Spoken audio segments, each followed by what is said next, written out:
that's not the end of the Craig Berube era, I don't know what more it would take. From this piss-poor road trip, approaching the post-game comments for Craig Berube and the team in every single possible different way that you could, from positive reinforcement to it's not that bad to we need to be better to ask those guys. Ask those guys. I think that's a quote I'm probably going to remember for the rest of my life. Ask those guys. Where you basically say, hey, you know what? I've done everything I can. And now, I'm not trying to put this blame solely on Craig Berube, nor am I trying to absolve him of the issues that have taken place here. But I do think Berube pretty much exhausted everything he was capable of, so I will give him that. I think that for the most part, his own personal abilities, and we can argue about whether those are good enough or not, he basically said, you know what? I've done everything. I have done all that I can. I've given all that I can. So, at what point do you say enough is enough? To me, by tomorrow morning, we should be moving on from the Craig Berube era.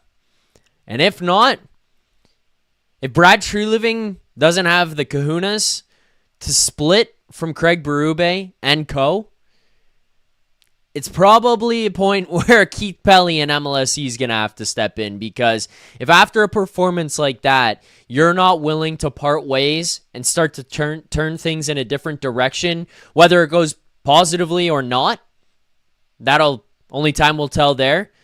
Just looking at the way that this road trip went, being challenged, being called out, facing pressure from the fan base, the media, all of it, to now looking at this game tonight where you lose yet again, I do not know how Craig Berube makes it through tomorrow.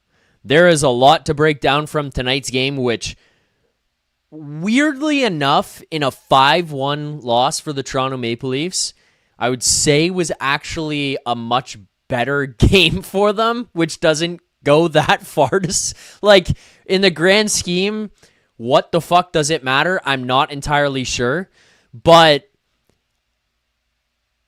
I just don't know how you can look at this and say, no, this was actually good, Craig Berube should stay. Yeah, this was better, but how can we look at the coaching staff and Berube and say, yeah, this can continue? There's something positive to build off here with everybody involved. I think that we've reached a breaking point when it comes to that. There's a lot to break down from tonight's game. There's a lot to get into about this team this season and what we're going to be looking at potentially starting tomorrow, which will be also pretty interesting given that we are in the holiday week here, Christmas coming up over the next couple of days. It's not common that coaches and GMs and stuff are fired right now, but it might be time for an exception. And I wanted to get some thoughts here from you guys in the chat, so we'll open up the callers later in the show here. But before then, I had somebody call into the show for the first time on Leafs Nation After Dark not that long ago, and it was very well received by those of you in Leafs Nation. So, for the second time here on Leafs Nation After Dark, let's go to Mike in Buffalo. Mike, how's it going after this Leafs loss tonight? Good evening, Zach. We're at the point now where there's the point. It's the point of no return, really. Yeah. I mean, this team, this was the week from hell. They did not deserve to win the game against the Blackhawks. They walked through 50-plus minutes and then woke up and scored 3 goals, 2 of them in 8 seconds. And then I think the worst game I've seen the Leafs play in probably 5 years in Washington. And then they take the lead in Nashville and have a 2-1 lead. And really, you could feel the air get sucked out of the balloon with that goal late in the second period last night. And it's 2-2. And then Evangelista scores the goal to put Nashville ahead. And once they went ahead, you just knew that the Leafs weren't going to come back. Yeah, and then to how many opportunities did they have? Matthews breakaway gets stoned by Ottinger. Nylander breakaway gets stoned by Ottinger. The guy who scores the goal is Scott Lawton, a fourth liner, and then right after that, the Lyubushkin shot that was tipped by Sam Steele. Again, over with. This team that is such vaunted offense cannot score. With at least with regularity, and their main players are absent without leave. It's really a sad state of affairs. And the only thing right now that Brad Treliving can do is fire Craig Berube. The look on Brad Treliving's face at the end of the game on Saturday, Zach, with his basically his head in his hands, he's like, I don't want to do this, but I may have to do it. I think he has to. I thought it was going to happen earlier, and then they came out and actually had the press conference where it made it go the opposite way, and the sentiment after was, well, the answer's in the room. Like that's not exactly the words he used, but that was effectively what he was coming out and saying, no, we'll figure this out. I'm not going to fire Craig Berube. Everybody in there needs to be better. We're not going to kind of go out and try to fix this thing by like making the trades. We're going to have the guys in the room elevate, whether it's the coaches, the players, whatever. Everybody in there needs to be better, and kind of just put his support behind Craig Berube after that point. And I was kind of like, okay, from my standpoint, Mike, I don't love the Craig Berube brand of hockey, or style of play, I should say, rather. I do like the mental approach that Craig Berube has when it comes to what you're trying to whip these guys into shape to do, to be clear, right? Like, for me, it was more process-based, where it's like, this team was so far one way, where we do whatever we want, however we want, whenever we want. And my thought, at least from the beginning when Berube came here, and seems to have not been the case, but it was kind of like he's going to like, like when you have to like break in a horse, like you get a bad horse who goes and bucks and stuff, like he's going to come in here and he's going to lay down the hammer and break these guys and get them like into the right shape, where he's going to go too far one way, but it'll help at least stabilize things and maybe they meet in the middle. It never happened. These guys had a resistance to his style from day one. He never was willing to get to their type of style of play. And we just watched these guys on polar opposites and just fighting back and forth constantly over the last year and a half. And it just got to a point this season where they both quit on each other, Mike. I mean, like, the quit word is a tough word to use in professional sports in general, but they quit, Mike. They flat out quit. And you brought up the game against Chicago. I'm surprised myself they fought back and they won that game. But I think if you just have enough skill, like you said, Matthews, Nylander, Tavares, these guys, every now and then they're going to be able to drag themselves out of it. But the game against Washington, get down in the game, white flag, we're out of here. The game against Nashville, Evangelista scores last night. That's it. Thanks for having us. We're out of here. This game tonight, I thought that they played, I was going to say really well.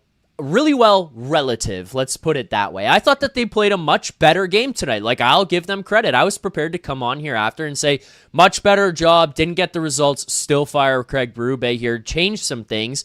But then that goal happens, the Lyubushkin Sam Steele goal, and then it's like, okay, now things are starting to not look so intense. Lawton does score the goal, and then it's like, you kind of look around, and other than your Scott Lawtons and Dakota Joshuas and Troy Stetchers and Jake McCabe's, I guess I'll throw OEL in there too, because I think he's a battler and he's had a pretty good year this year too. Outside of those guys, really, it felt like most of the rest of the group was kind of like, I don't care enough, like I don't want to fight my way back into this. And then Craig Berube, not necessarily within the game itself, but the comments before, after games, it feels like he's given up on these guys as well. It's just a full quit job by both parties, saying, I don't want that guy, and then the players being like, I don't want him. Well, being in the States, I had the NHL Network feed, so it was the Dallas feed. And after the fifth goal, after the goal that made it 5-1 with 14 seconds left, they panned to the Leaf bench. And there was not anger on anybody's face. It was just sort of like this stunned shock. Nylander there with his beard and Auston Matthews staring into the void. and Matthew Nyes, and it's just like they're just all like numb. And yeah, I'm sure they are, because I don't think they thought that they were going to be here. I mean, I saw a lot of the show last night with Nick Alberga, and I agree with Nick's point of view. And I'll take criticism here, because I thought the moves that they made in the summer were going to make them more attuned to the style that Berube wanted to play. He wants bigger players. Nick Waugh as a defensive center, Dakota Joshua as a banger. Maybe he gets more out of Domi, all the changes that they made. And it hasn't worked. But what hasn't worked more than anything is the ability and the adaptability of their star players to play the type of game that's not Berube hockey, but winning hockey. This team is resisting. Yeah, they resisted it with Mike Babcock, but they were young players, and Mike Babcock was a jerk, and obviously they pushed back against him. Sheldon Keefe was here 5-6 seasons. I think he's a decent coach, but it's a situation where I think after a while tuned him out. Now you bring in Berube, who is I think more of a motivational coach, tries to be positive, but will also hold the players' feet to the fire, but they don't care. It's like they're wearing asbestos boots. It doesn't matter if you hold their feet to the fire; they're not getting burned. They're just gonna, I got my $11.5 million. I got my no move clause. I'm not going anywhere, and that's the problem. They know they're not going anywhere. They know that they don't have to listen. They know that the coach will be fired before they're held accountable, and that's what's going to happen. Yeah, and we talked about accountability, and I think that was one thing that a lot of people assumed was going to take place here when Craig Berube took over this job and came to Toronto, and we thought, okay, again, I think the one thing that gets misconstrued in the fan base, because I talk about it a lot, Nick and Rosie brought it up a lot, I'm sure you have echoed the same sentiment too, where it was the idea of accountability, and people are like, oh, you want these guys in the press box, and it's like, no, that's not the point. But when William Nylander crosses the blue line 4 consecutive times and tries a little soft backhand pass that gets picked off and gone the other way, at some point there, you might think the coach would say, hey, buddy, you're not going on the next power play, and that's just not the case. We thought that would be the thing with Berube, where that would happen, and it's not like we're asking them to get the whip out and start beating the hell out of these guys and saying, you're not fucking playing, you're not going, go sit in the press box, but it's like, hey, dude, you can't do that, you do it again, you can sit on the bench for the next power play, and it just never happened. And it goes for all of them. I'm not just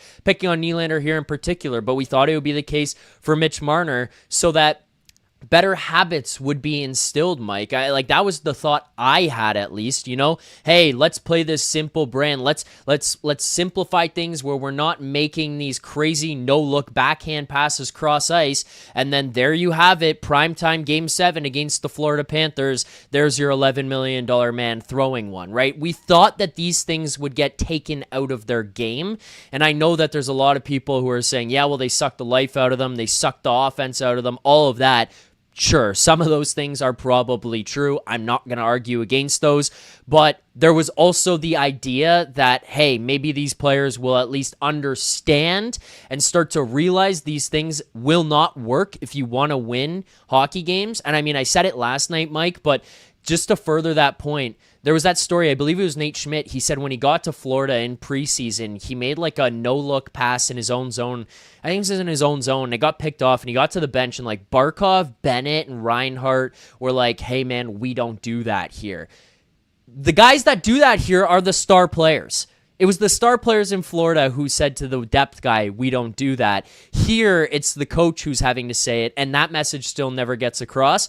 I don't even know where the fuck I'm going with this right now, Mike, but the whole point is just we've gone just too far where we tried it one way and it still hasn't broke through. You're just looking at basically the guys in that room and saying, at what point do you want to listen? At what point do you want to pick this up? Because I can't imagine the next coach that comes in with Berube is going to be sunshine and rainbows and holding hands and saying, let's all sing Kumbaya and be happy together. Like, it's not going to be the case for the next guy either. Well, I mean, one play is sort of symptomatic and reflective of what you're talking about and what I've talked about on Hockey Hot Stove, the site that I run, and I write about the Leafs. Lawton scores the goal right after the Philippe Myers penalty. They have 2-1. Maybe they don't even deserve to be in this game, but they are. And the next shift comes out with Tavares and Nylander. And Tavares goes deep into the zone and puts it around the boards, and Nylander loses the puck battle, as he mostly always does, and it goes the other way, and I believe it went to 2-on-1, and Hildeby made a really good save to keep it 2-1. But the reason that the whole counterattack happened is because Nylander is not strong along the wall and just seems disinterested. I've made this little joke about, he's Dr. Jekyll and Mr. Hyde, so it's Dr. Nylander and Mr. Willie. Well, we've seen Mr. Willie the last month. He has just checked out. He's just disappeared. But again, the problem is, and I heard some of the callers, I see some of the comments, and people are saying, well, let's rebuild. Let's force these guys to waive their no move clauses. How did that work in the summer? They approached Morgan Rielly. Would you be open to waiving your no move clause? He said, no, I want to stay in Toronto. They negotiated these things. They're not going anywhere. Nylander's not going anywhere. Matthews is not going anywhere. Neither is Tavares. Neither is Rielly. So what does that mean? That means you're going to fire the coach because you can't move these guys. Yeah, it is. It's like, I think that something needs to change here when it comes to the style that's being played. It's just unfortunate in some ways that there was a complete lack of interest in buying into the style Craig Berube was offering. That's the frustrating part for me, where I look at the players and say, what the fuck are you doing? Because there's a lot of talk online about, here's the stylistic play, or here's the results under the style of Craig Berube and what he's trying to do in the possession numbers, the recovery numbers, how much they dump the puck, how much time they spend in the defensive zone, the offensive zone time. All of that kind of stuff is fair, but I do think that it just goes both ways, where it's like, they weren't just not good at what he was doing. There was an unwillingness to adapt to it that is frustrating here as well. That's going to be very interesting to see what happens under a new coach. The one name that keeps getting floated out there right now is Pete DeBoer. I think that's like the shiny toy, obviously, that you're looking at. And I would love Pete DeBoer here in Toronto. I'm not sure that he would like the job. I don't really know personally, but I think like if the Winnipeg Jets called him tomorrow, he might be more intrigued by that one. But like I don't know that Pete DeBoer comes in here and they're all look at Pete DeBoer and it's like, oh, thank God Pete's here. Like, he's going to save us. Like, Pete's going to hold these guys accountable here as well. I mean, Pete DeBoer, ever since New Jersey, where he made a Stanley Cup final, he has gone. I'm not saying he's a front runner, but he's gone to teams that had a chance to win a Stanley Cup. He went to San Jose. He went to Vegas. He went to Dallas. Okay, This is now what this means is, Edward Rogers is going to have to open up his checkbook and pay what he would probably normally pay a bad right-handed reliever for the Toronto Blue Jays to get a coach who might be able to work with this team, because clearly the coach that has 2 years left on his contract, and I don't even know what Berube is making, probably in the neighborhood of $4 to $5 million a year.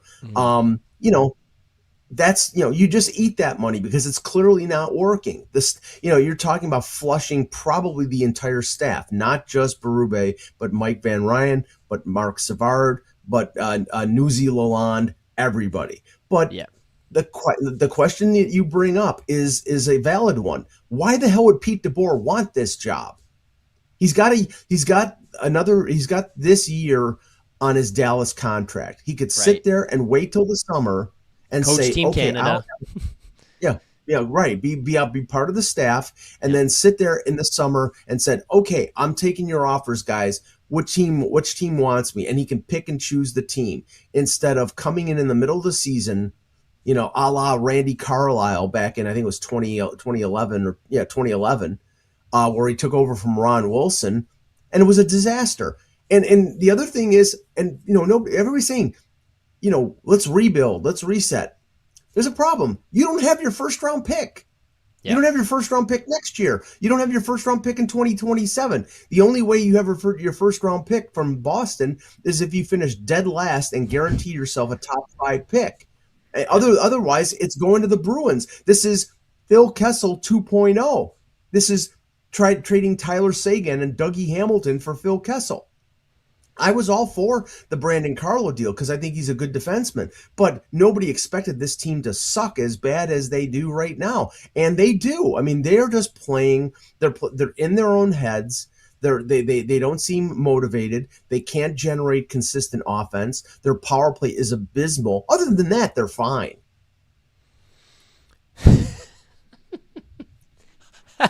You know.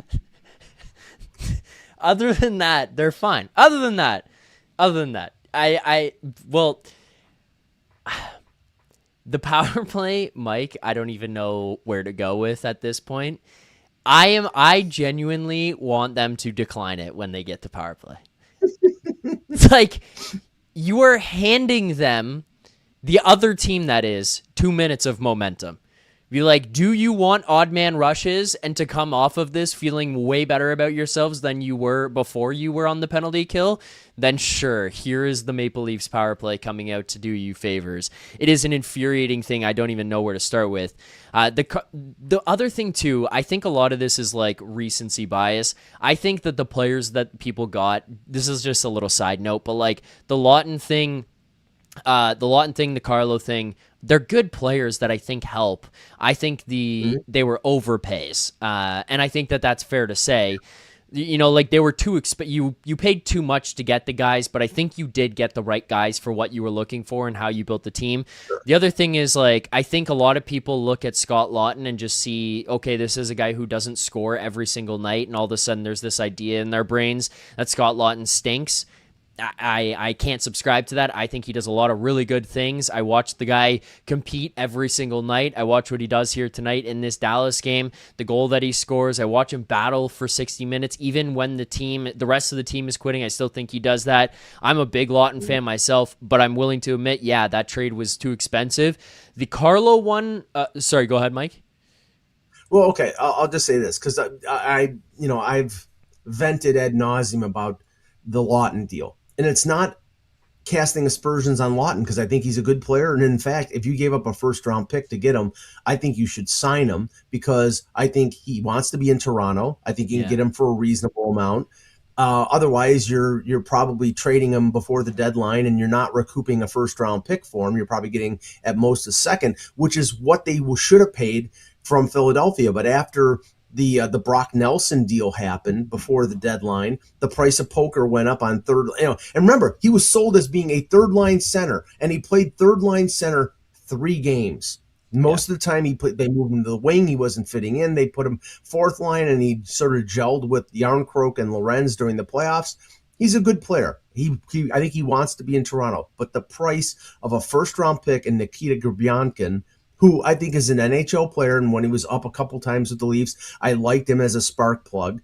That was way too high. It should have been a second-round pick, and if they wanted a first-round pick, if I was Treliving, I would have walked away. But he wanted to go for it last year, and I understood that he wanted to go for it because he thought there was an opening. But the other deal, I was all for trading for Brandon Carlo.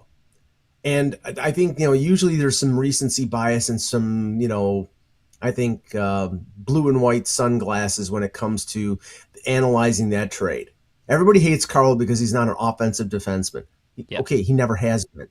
He's a complimentary, right shot, big defenseman. And I hear criticisms that he's big, but he's not tough. Who cares? If he's positionally sound, I thought Morgan Rielly and him played really well at the end of last year and in the playoffs. So yes. I don't have a criticism of that. And also, Fraser Minten, it's like people think he's the next Patrice Bergeron. I like the kid. I think he's he's going to be a good pro. He's a smart kid. I think he's got 13 points in 37 games right now. He's not a superstar. He's a good third-line center, which is what they always projected him to be. But, of course, it looks bad because Carlo's hurt. And yes. Carlo's not a spectacular – but they've needed right-shot defensemen for a decade, Zach. And they finally got Tanev, and they finally got Carlo. And then, of course, they both get hurt. And that has contributed to this. But you cannot pawn – the way that they're playing, which is they're playing like their head is in a dark area. You cannot pawn it off on the injuries. This is a malaise throughout this roster completely. It's funny you bring up the Minton thing. The chat is having a laugh with that one right now. There's a guy who calls into the show, and him and I had a bit of a blow up on Thursday night in the Washington game because he wants to see Easton Cowan go to the Marlies, but thinks that the worst thing that ever happened to this team was trading Fraser Minton. And I brought up the fact that Easton Cowan has played in, or at that point had played in like 9 less games and had 2 points less than Fraser Minton, and it didn't sit very well with him. So we had a little bit of a spat, so I think that the chat is enjoying the fact that you brought up the same point that I did on the show the other day. But I kind of want to go to the Go ahead, sorry. I said great minds think alike. Well, yeah, I mean, like, I'm willing to hear other people out. I just was like, dude, I can't get there on this one. Like, we are talking about a guy who's got 2 more points than the player you're trying to send to the Marlies, and you're saying that this guy's the savior. So what are we doing? But Mike, I'm bringing up Cowan here in this one, and we're talking about Minton being gone. Like focusing in on this game tonight because I think that it's going to lead to more big picture conversations, but when I saw earlier today that Easton Cowan was the guy that was being sat for this game tonight so that Lorenz and Domi can come back in, maybe it's just a fault of mine where I have a soft spot for Steven Lorenz, and I can admit that. I have no issue with Lorenz coming back into the lineup. Domi coming back in, I think, was probably unnecessary. I think Craig was probably just doing that one to be like, okay, look, listen, guys, I'm doing what the Heat is bringing. Like, I'm getting heat for this. I'll put him in the box. We'll get a game out of him, and bring him back, and it'll light a fire under his ass, and we'll do that. Bringing him in and Easton Cowan sitting out felt like Craig Berube saying, fuck it, fire me. Like, fire me. If you weren't going to before, fire me now. I saw no reason for Easton Cowan to come out of this lineup. We're talking about a team that's needing offense. Easton Cowan is not a guy who's lighting up the scoreboard here right now, Mike, but he's a guy who can contribute offensively. He's pretty good in the offensive zone. He can possess the puck. I thought him and Nick Robertson kind of worked well together. Like, they were a little, I kept calling them water bugs. Like, they would just fly around the offensive zone. They moved the puck pretty well to each other. They're developing some chemistry. I thought they fit with Tavares, where it was kind of 2 young guys who moved well, moved their feet, would find each other. JT could kind of bounce off of that, and even though he's a little bit slower, and then he comes out of this lineup tonight. I personally thought that was just a bit of a ridiculous decision ahead of this game to fit Max Domi back in, because it's not Lorenz that they're looking at as the replacement. What did you make of the decision to not play Easton Cowan here tonight? Did you have a similar interpretation as I did, where it was Berube effectively saying, fuck it, get me out of here? Well, I mean, moves like that, I think, will contribute to his demise. Yeah. The issue here is if you're going to scratch, and I think the quote from Berube before the game was, it was time for him to sit. Okay, then you know what? If that's the case, then you send him to the American Hockey League, because either he's playing or he's playing in the AHL, or he's playing. No, I think he's an NHL player. I don't know if I want the malaise to rub off him that some of the veterans seem to be playing with, but I think he's a capable player. I don't think he's a defensive liability. And putting in Max Domi, who's in the top 10 in the NHL of minus for plus minus, it was minus 13 going into the game. I mean, he's a liability at center. He's a liability on the wing. He's a liability on the first line. He's a liability on the fourth line. It's like I mean, it's green eggs and ham. That's what it with Max Domi. It's like, no matter where you put him right now, he's a liability. And but is the fact that he's under contract for 2 more years at $3.75 million, is that the reason he's playing? I mean, I got the feeling tonight that Craig Berube was just flailing about, trying anything, throwing spaghetti against the wall and hoping it would stick. That first power play with Domi and Robertson, along with Nyes and Matthews, and I think it was Rielly, that unit didn't work. Doesn't look like they really practiced, because they were fumbling the puck like it was a hand grenade. It was just, I mean, he doesn't want to go back to the group of 4 that failed for the first 30 games of the season. So you go with a group that hasn't played together once, and it didn't work either. What a shock. So, I mean, I think he's out of answers, and I think this is probably exhibit A of why he's going to get fired, because he has publicly said, ask them. It's like he has publicly said, I don't have any answers. And when you say that, the game is over. Yeah, at that point, he's basically saying, I've done everything I can. I have done everything I can. And that's not to say everything he's done or he personally can do is, perfect and the greatest coaching decisions and strategies in the world are being employed. But he is saying, I have exhausted my options right now. Like, I have reached my max capacity, and there's no more that I can bring to the table. And the frustrating part is, and where I can see him being frustrated specifically in that answer that he gave, Mike, was it was in response to passion, energy, willingness to do he was talking about why can your team, he was asked about why can your team not be passionate? Why don't they have that effort in this game the same way that the other team was? I believe that was the Washington game, right? So why couldn't they have it the same way they do? And then he's looking and being like, I don't know. I'm watching the same thing, and there's probably a part of him that goes or understands, okay, we could change systems, but I cannot drag intensity out of this group. I can't drag intensity out of this group. And that's the thing that scares me, Mike, is, people want to pin this on Berube, and I think some of this is fair, but this is a character flaw that's gone on with this group dating back to the days, the day they got here into the NHL. The first season, actually maybe the first season aside, that year was exciting and they battled and everything looked up, it looked like we we're going to have a bright future. The Washington series was fun. And then after that, you'd see all these games and all their answers, and it would just, it wouldn't be there. They would fall out of a game, they would get behind when it mattered, and they would just fizzle out. That intensity, that energy, that effort, it would just die out. And it's carried over. And there's been very specific examples over the last two coaches here now, Keefe into Berube, where those things have happened. And I've said it before, and I'll say it again here right now, Mike. I look at Game 4 against Boston 2 years ago when it was 2-1 series. Boston was leading. They had an opportunity at home to tie the series up or go down 3-1 in that series. They got down in the game, and they said, fuck it, we are out. And they put in one of the worst efforts I have ever seen. Obviously, they battle back, they get to 7, they lose, it is what it is, but that game stood out to me, and I could not get it out of my head. And then they carry over into last season. It was Game 4 against Ottawa where it happened for the first time. It was 3-0 in the series for the Maple Leafs. They go down in the game, and then they just said, check, please, we'll see you in Game 5.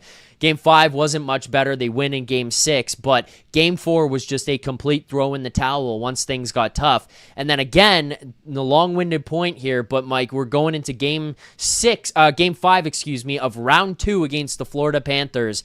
Get behind, thanks for having us. Game 7, get behind in the first period, thanks for having us. We'll see you later. It's a long-standing issue, and I think there's part of Craig Berube who just looks there and probably realizes I could change things, but infuriates the hell out of him to be like, I don't know what else I can do to drag that out of them. And that was the specific question he was being asked, which scares the shit out of me about a new coach coming in here. Because is that guy going to be able to do it? Is he the intensity whisperer? Whoever it is, I just don't know if these guys have it in them right now. Well, I mean, the seeds of Berube's demise may have been reflected in that Game 7, because you remember him yelling at Nylander on the bench, imploring them, get going, they were down. I think that was after the bad Marner giveaway that ended up, I think it was 3-0 in Game 7. And Berube started yelling and screaming and losing it after being very stoic for the first 6 games of that series. I mean, to your point, I mean, yeah, this core group has done nothing but lose. I mean, we remember Mitch Marner I think it was 2018 against Boston, blocking a shot in one of the home games, and everybody was like, "Oh my God, Mitch Marner is this great playoff performer." Fast forward, no. They get to Game 7 against the Bruins. They get to Game 7 the second time against the Bruins. I mean, they should just they're like the Bruce Boudreau of hockey teams. They just can't win the Game 7. So Yeah, I think everybody would agree the low point was 2021 was losing to Montreal in the first round, which should have never happened. This Mhm. team has no finish, and I'm not talking Kasper Kapanen. This team just has not ever been able to finish, and I think it's part and parcel with this core group. And we obviously know that they fumbled the ball, and that is on Brendan Shanahan with firing Kyle Dubas 5 weeks before the no move clause on Mitch Marner dropped in. And then it made it impossible to move him. And then they didn't move William Nylander. And you basically kept the same core group. Yeah. And that's idiotic. Just because Brendan Shanahan played with the same core group in Detroit does not mean that the younger version of that group was going to be successful in Toronto. He hitched his wagon to a team and to a bunch of players who are very comfortable, who are very rich, and are not playing very well. They And were far too similar as well. Like they were their DNA. It was beyond DNA too. Like it was the actual play of these guys was far too similar as well. Yeah. yeah, and I see some of the comments in the chat, and I love this, but people are saying, "Well, do you think that this team wouldn't be doing this with 16 here?" You're telling me that Mitch Marner wouldn't be going along with it? Mitch Marner would be part of the malaise. The lack of Mitch Marner, the only place where I think he is missed right now on this team is on the power play, Yeah. as the quarterback of the 5 forward power play.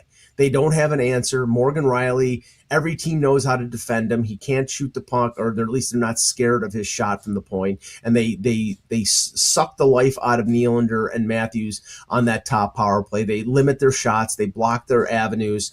And Ekman Larsson, I think, is better, but they have not seemed comfortable on the man advantage all year. And they need to score on the power play or they're not going to win. And right now, even with losing 3 in a row, what are they, 6 points out of a playoff spot? Well, Buffalo's won 6 games in a row, Zach. They've gained 1 point in the standings. 6 points might be like climbing Mount Everest. It's going to be tough to get back into this race. Yeah, that's the thing that I'm looking at right now with this team and the playoff standings and just kind of wondering what is even achievable? Like, what is realistic? You just brought up the point about Buffalo there. And I just continue to look at our Eastern Conference that we keep joking about how mediocre the Eastern Conference is, but that's almost a detriment to the Maple Leafs right now. Like, that is not a benefit to them because everybody around them gets points every single night, it feels like. Oh, Detroit loses a game? Well, they did it in overtime. Ottawa loses a game? They did it in overtime. Everybody down the lineup, wild card teams, the Atlantic Division teams, everybody is doing so and just picking up points along the way, which is just pushing you further and further off. So unless you're going to go on like a 10-game heater and everybody else is also going to slide into a skid, you're going to be fighting an uphill battle here the rest of the way. And I have a huge worry right now, Mike. Like, this is not even necessarily where we were going with this, but I just have a worry that, Treliving is the guy who just tries to trade his way out of it. And that scares the living shit out of me because I don't think the answer is out there right now that's available. Like, I don't think that piece is sitting out there right now. You cover Buffalo, you're in there, you see them all the time. Like, and I mean this as no disrespect to these players. I think they're both awesome players, but, let's just hypothetically throw this out there. Let's say Alex Tuch is available and the Maple Leafs can get him. Does Alex Tuch come here and turn this Maple Leafs team into a playoff team? I don't think so. I think that there's way too many problems elsewhere. The other guy that I would throw out there is like Rasmus Dahlin. If he comes here, does he significantly help a lot of areas? Yes, he does. I'm not going to minimize that of him at all. Does he make them a playoff team? Probably closer than Alex Tuch does because I think that probably at least eliminates Morgan Rielly in his minutes. But like, still, you're giving up the world to get these kinds of guys.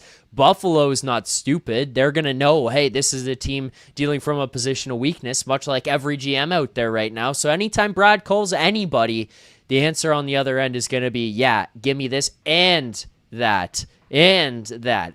And I just don't want to see that happen. That's why I think the first and most logical move here is coach and coaching staff. And if it's not, and that's not the first place that Brad Treliving looks, we have way bigger issues at hand, Mike. To quote a wise man known as Jeff Merrick, when you're somebody like Brad Treliving, when you're looking for a life preserver, they're throwing you a boat anchor.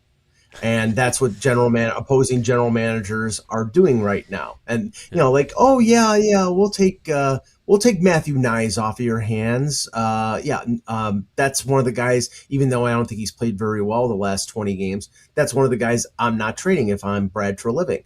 I mean, he came out, I think 5 or 6 weeks ago and says, I'm looking to make hockey deals. Okay, that's great, but there were opportunities out there. Columbus wanted to make hockey deals. Buffalo's never trading with Toronto. Buffalo has not made a major deal with Toronto since 1993.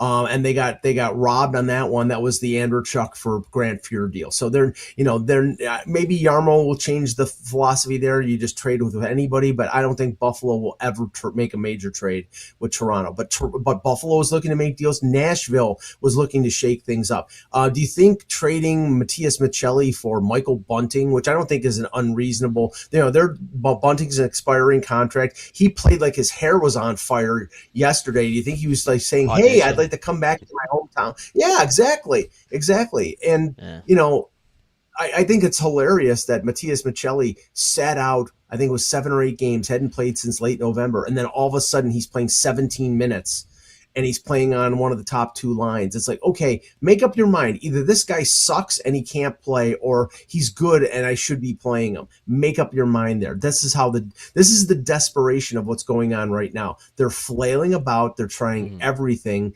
Nothing is working, and that's reflective of a coach that does not have answers, and I don't think he's going to find them. Yeah, the Maccelli thing, very interesting. Comes in, all of a sudden he's on PP2. They're getting an equal look with PP1. He's playing in your top 6. He's getting leaned on by Berube in situations. He has looked good. We'll say that for Maccelli. But I mean, to that point as well, it's the Domi situation too. Okay, you go and sit in the press box because you haven't been playing well enough. Well, here you go, right back to line 1 with Auston Matthews. I'm like, well, that worked so well before. They looked so good before. What a decision that is. Honestly, Mike, I don't know how Craig Berube makes it past tomorrow. I know you were on a road trip. I know everybody thought Thursday might be the day, but there's two more games left on the road trip. You're going to travel from Washington to Nashville. You got that one to look forward to. And then after last night's game, there's people coming to the chat being like, well, it's time to get Craig Berube out of here before tomorrow's game against Dallas. Well, that's not reality, but you do set yourself up here now for the possibility of that to happen. You're going to come back home.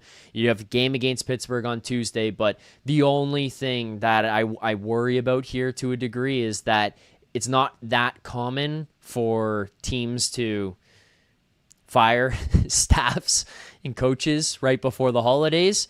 It might be time for an exception. I just think that that's the only thing you can do, Mike. I think it's the only thing that you could do and start to see. And I don't think it hurts to get a fresh set of eyes, no matter who it is, which is part why I do not want one of these guys who's already here being an interim and just taking this thing over. Wipe it clean. Well, I mean, Buffalo fired Kevin Adams, which was long overdue, and they did it a week before Christmas, and they hired Mark Bergevin as associate GM and Josh Flynn and Yarmo's in there. So they made changes, and I think they were long overdue. I mean, in this instance, oh, by the way, William Nylander quoted it in the locker room by Luke Fox of Sportsnet. I don't know if I've ever felt like this before, he says. How about Game 7 last year? How about every Game 7 or every deciding game that you've lost over the last 8 or 9 years? I mean, give me a break. You've never felt like this before? I mean, there have been long stretches where, hey, you remember that series against Tampa Bay where you didn't hustle back in the playoffs? I mean, this is the thing that's maddening about William Nylander. He is an immense talent, but He's got a little Alexei Kovalev in him. It's all of a sudden he turns it off and then he turns it back on. For 11 again, and this is the criticism everybody says about Auston Matthews. If you're paying him $13.25 million, you expect him to play all the time. That's not realistic, but William Nylander has turned it on and turned it off his entire career in Buffalo, his entire career in Toronto. Entire career. It's decreased at times where he's been more consistent. In fact, he played great when he was trying to get a new contract, and then he fell back into the old Dr. Nylander, Mr. Willie thing. So, I mean, this is what he is. He is maddening. But they need this guy. With Marner going away, it puts more of an onus on Matthews and Nylander and Tavares and Nyes to score. And that the problem is that lately they're not, and if they don't score, I mean that's the big issue here. Now Treliving is going to have to make a decision, and if DeBoer doesn't want the job, where does he go? He's not going to hire Lalonde as a head coach. I mean, does he go Bruce Boudreau or Torts? I mean, there are I don't know what options there are out there if DeBoer does not want this job.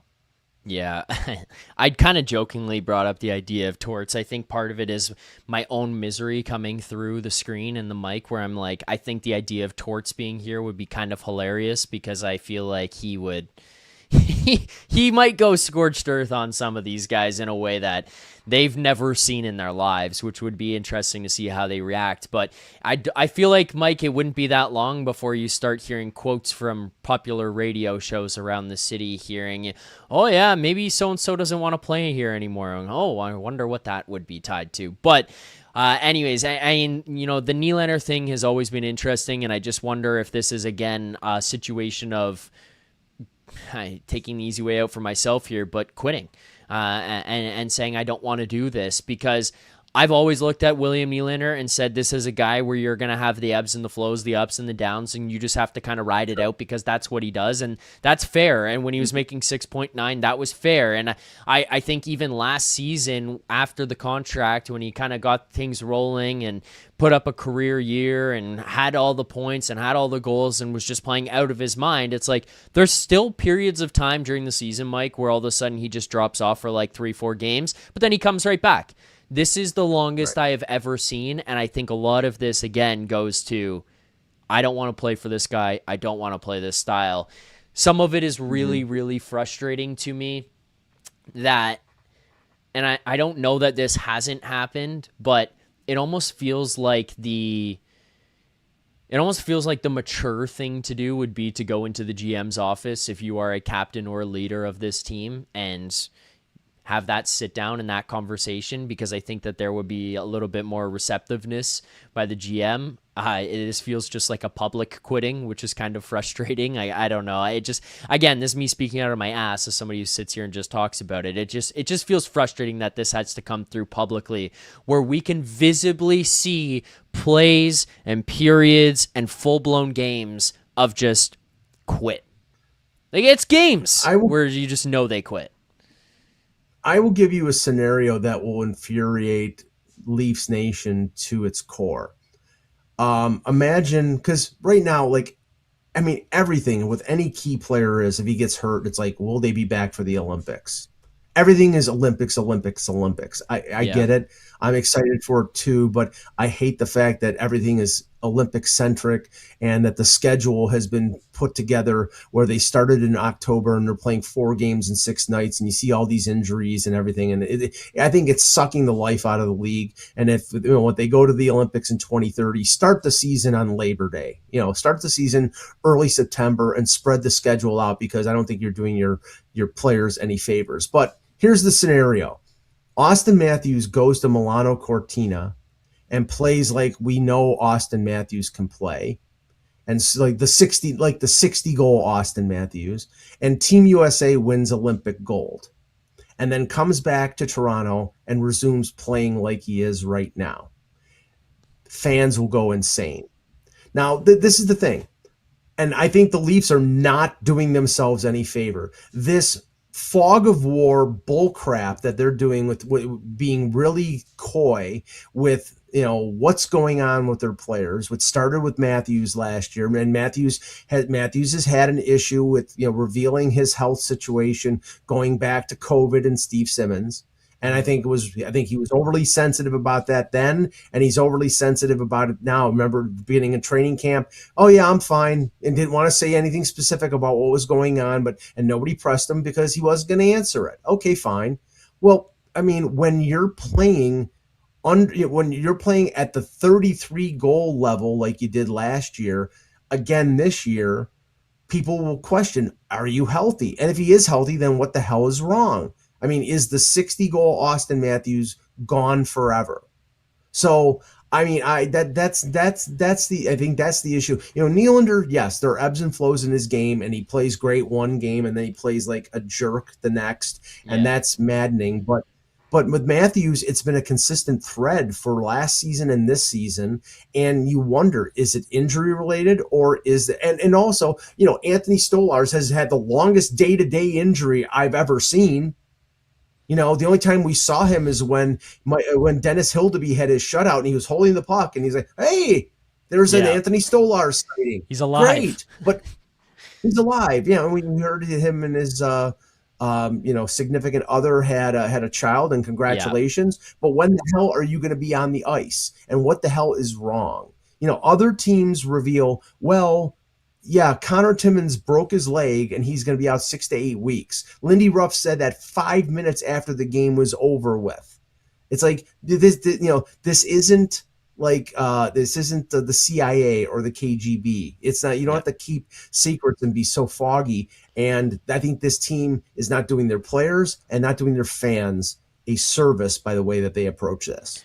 Yeah, and there was a lot of thought that this was an MLSE issue, and I think that was taken out back and put to rest when I think it was RJ Barrett on the Toronto Raptors, who was owned by the exact same fucking people, like had that knee injury or whatever it was, and they told us exactly what it was, exactly the surgery he was undergoing, the expected timeline of his injury, the rehab process, and they basically could have told you what he was going to eat for breakfast, lunch, and dinner every single day until the day he returned, and it was like, wait a minute, we thought this was like a veil of secrecy deployed by MLSE. And again, that's where it's frustrating to me. Alberga and I talked about it last night, Mike, is and I'm not trying to take this as like I'm taking this personally, but we are under attack right now as the media, where people are looking at us being like, these guys are running them out of town.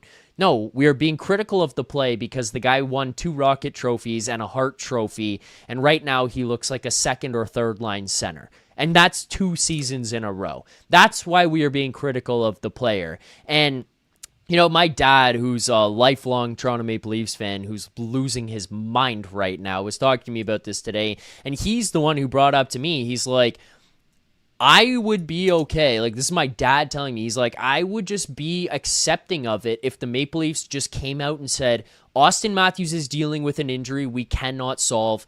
Or we cannot do anything about right now. He's playing through it.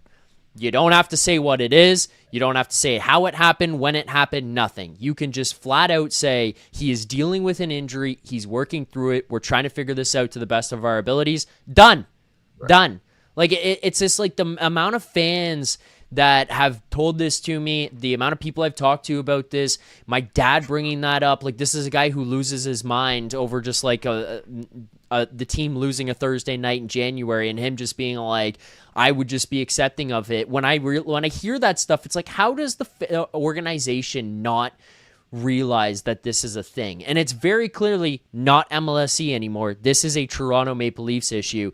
It's driving me up a wall here, Mike, hearing this stuff and seeing this be taken care of this way, because all it's doing, unfortunately, is creating a divide in the fan base again. And that's all that's happened here the entire time. That is all that's happened. I mean, whether it's these guys' faults or not, but just a trip down memory lane, Kyle Dubas, when he comes in here, it's like immediately, okay, he's a big analytics guy. I'm just saying from what the public perception was. big analytics guy, and it was like, boom, there's an immediate start to fracture in the fan base. The analytics versus like Uncle Joe from Woodbridge who's screaming like, kill the guy and run him through the glass. Okay, bang, we have a divide. Then Mitch Marner threatens to go to Switzerland, and it's like, bang, divide. Nylander is holding out on his contract. Bang, divide. Matthews signs a short-term deal. Bang, divide. And we have just fractured the fan base all the way along. And then finally you get to the point here where it's like Ryan Leslie comes in. We're going to make our way back into the fans' lives. We're going to bring it more personal, more close together, and everyone's going to be more connected. We're going to know more about everybody. And they just drop this veil of secrecy that has just continued to divide people in this fan base and turn people against each other. That is just frankly just a sickening situation that's ongoing. It's unbelievable that we've gotten to this point with these guys. Well, I have the advantage of the fact that I've covered the team and been in the locker room many a times over the last 6 or 7 years. I had full season credentials back in 2018. I've covered the team for over a decade. Leafs PR is very professional, and they operate on a certain way where one game you're going to get John Tavares. You're not going to get him the next game, but you're going to get John Tavares one game. Then you're going to get Auston Matthews the next game. Then you're going to get Morgan Rielly. They spoon feed them. They don't have them come out every game. That's fine. I mean, and I think that's sort of a compact between the press and the team. But when the team plays like they did recently, like against the Capitals, I don't remember whether Auston Matthews was made available. But the thing is, in a situation like that, when your team plays so embarrassingly that, the leader of the team needs to speak to the media and he's not made available. And I'm not saying that's on that game specifically, but there have been games where they want, that I think it was necessary that Auston Matthews talk and he didn't. That's a problem. I believe that happened on Thursday, by the way, against Washington. Sorry to cut you off, Mike. I believe that happened Thursday against Washington. Yeah, and that I think that's the lack of flexibility there. It's like, okay, well, he talked on Tuesday. He's not going to talk on Thursday. No, if the team played like crap on Tuesday and got back and Auston Matthews puts his hand to his ear and whatever, that's fine. Like he did that with him and Patrick Kane a few years ago in Chicago. I like that and sort of hey, we heard you, stick it. I just scored a goal to tie the game. Whatever, that's great. And that's what young people do. 30, 40 years ago, if somebody did that, they'd probably somebody swing a stick at their head. But what hasn't changed is that the captain needs to be accountable and needs to be available at almost every time. And that's part of the job. John Tavares, even though he was not an inspiring leader, he's steady. He's there. He doesn't exactly say everything that you want to hear from a captain, but he's always there, always approachable, and he was always, when something was wrong, he was there. I don't know whether Auston Matthews is capable of that. I think that's one question with him. But overriding all that, if he's not playing like the Auston Matthews that we know, this team can't win because the support structure is not as good as it was because Marner is no longer there. They can win without Mitch Marner, but the proof is not in the pudding here because they haven't. Yeah, Mitch Marner's got 6 goals. You want to pay $12 million for a guy that has 6 goals? Be my guest. Yeah, exactly. And I also, to throw another piece into this, everyone says he can't do it because Mitch isn't here. He was here last year and Auston scored 35 goals. So yeah. that just gets thrown out to me. Mike, I think the one thing that we're going to be looking for as we go into tomorrow is likely a coaching change, which Alberga put out just not long ago here, and I trust him with the report that he's putting out, but he just put out to remind people, interesting timing here by Alberg on this one, Mike. Things can change quickly, but behind the scenes, it sure sounds like the Leafs' preference is to not make a coaching change. That said, as the losses and inconsistent efforts continue to pile up, it really feels like Brad Treliving may have no choice. So still even seems like the Maple Leafs do not want to make this change. And as you pointed out, that video that's going around the internet right now, Brad Treliving yesterday, I think it was after the empty net goal against Nashville, as you said, where it's like, you could tell he does not want to do this. This is not what he wants to be doing when it comes to firing Craig Berube. But it feels like we're inching closer and closer to that, where we just have no choice anymore. So Mike, I'll throw to you then. It doesn't matter who the guy is. I'm not going to try to say, hey, DeBoer, if it's Laviolette, if it's Torts, if it's Boudreau. It doesn't matter. Pick your guy, whoever it is. Does bringing in a new coach, just in general, does bringing in a new coach help this team? Do you expect a positive turnaround from this group if there's a new bench boss here in Toronto and he brings in potentially a new staff around him?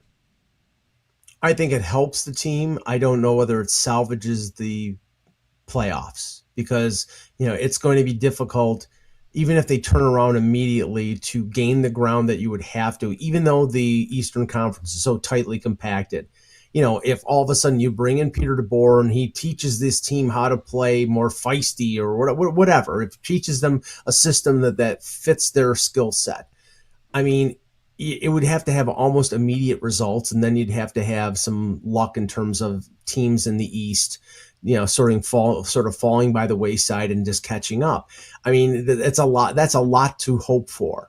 Like I said before, Buffalo now has won 6 games in a row. They've gained 1 point in the standings. It's going to be tough, but I do know this: if they don't change the coach, more of this is going to happen. That's the issue here. More of this. I don't see this turning around under Craig Berube. He's out of answers. He is, even if we knew behind the scenes that he was out of answers, he has told you in post-game of media availabilities, I don't know what to do. Go ask them. Okay, then you've just thrown your players under the bus and you have no answers. So what purpose do you serve? So yeah, I do think a coaching change will help, because right now this is a tire fire, and maybe Peter DeBoer has a fire extinguisher. I think it helps from a couple of perspectives. Personally, I think it helps just change the overall mood in that room, because right now it is undeniably miserable. I cannot imagine it is fun to show up every day to work if you are the Toronto Maple Leafs. And I know a lot of people will say, well, it's because the media is hard on them. And this isn't to knock on the guys that are there, but I listen to the questions they ask, Mike, which I'm sure you do as well. I hear what these guys say when they go in the room, and we read the reports that they put out talking about their sit-downs with the guys. They don't ask them the hardest questions of all time. So it's not like they're going in there and going face-to-face with the devil every single day. It's not that hard to deal with them there. Sure, some of the stuff outside and the noise that goes on outside might be tough, but the struggle these guys are having is going to the rink. It doesn't seem fun to play. It doesn't seem fun for these guys to go on the ice, to practice. I don't think they like playing the style, any of that. And I think a new guy in that room probably starts to change things. I think that somebody, just a different voice talking to them every day, probably starts to turn some things around from that standpoint. The other one that I would be really interested in, which is why I would prefer somebody like a Pete DeBoer to come in here, because I think he would have a big picture mind when it comes to this, is if a guy like that comes in here in particular, and I know I said maybe not necessarily the picking on the guy, but I think that's the starting point where it turns around there. But I think bringing in a veteran guy like that helps you identify issues moving forward. So you could start to retool this year. You've pointed out the first round pick that you don't have unless you're going to guarantee a top 5. But I think it starts to identify issues. He gets in here now, looks at what you have in this team, rather than coming in the summer and having like a feel out period where he's got to go and meet with everybody and figure out what they do and don't want to do, and then trying to report back to Treliving or whoever the GM is at that time saying, hey, I do or don't like this. He can go in there and experience it firsthand, be in the room and realize, I don't have this kind of guy. I don't have this kind of player. I don't have this in the back end. I need this on the power play, and start to figure out what you do and don't have and what pieces can and can't be cut bait with. And I think that starts to put you in the right direction, because as of right now, it seems like Brad Treliving is very set in, this is what I want and this is how I want to play, and I'm going to build it that way. And Craig Berube is very much in line with him in terms of what he wants.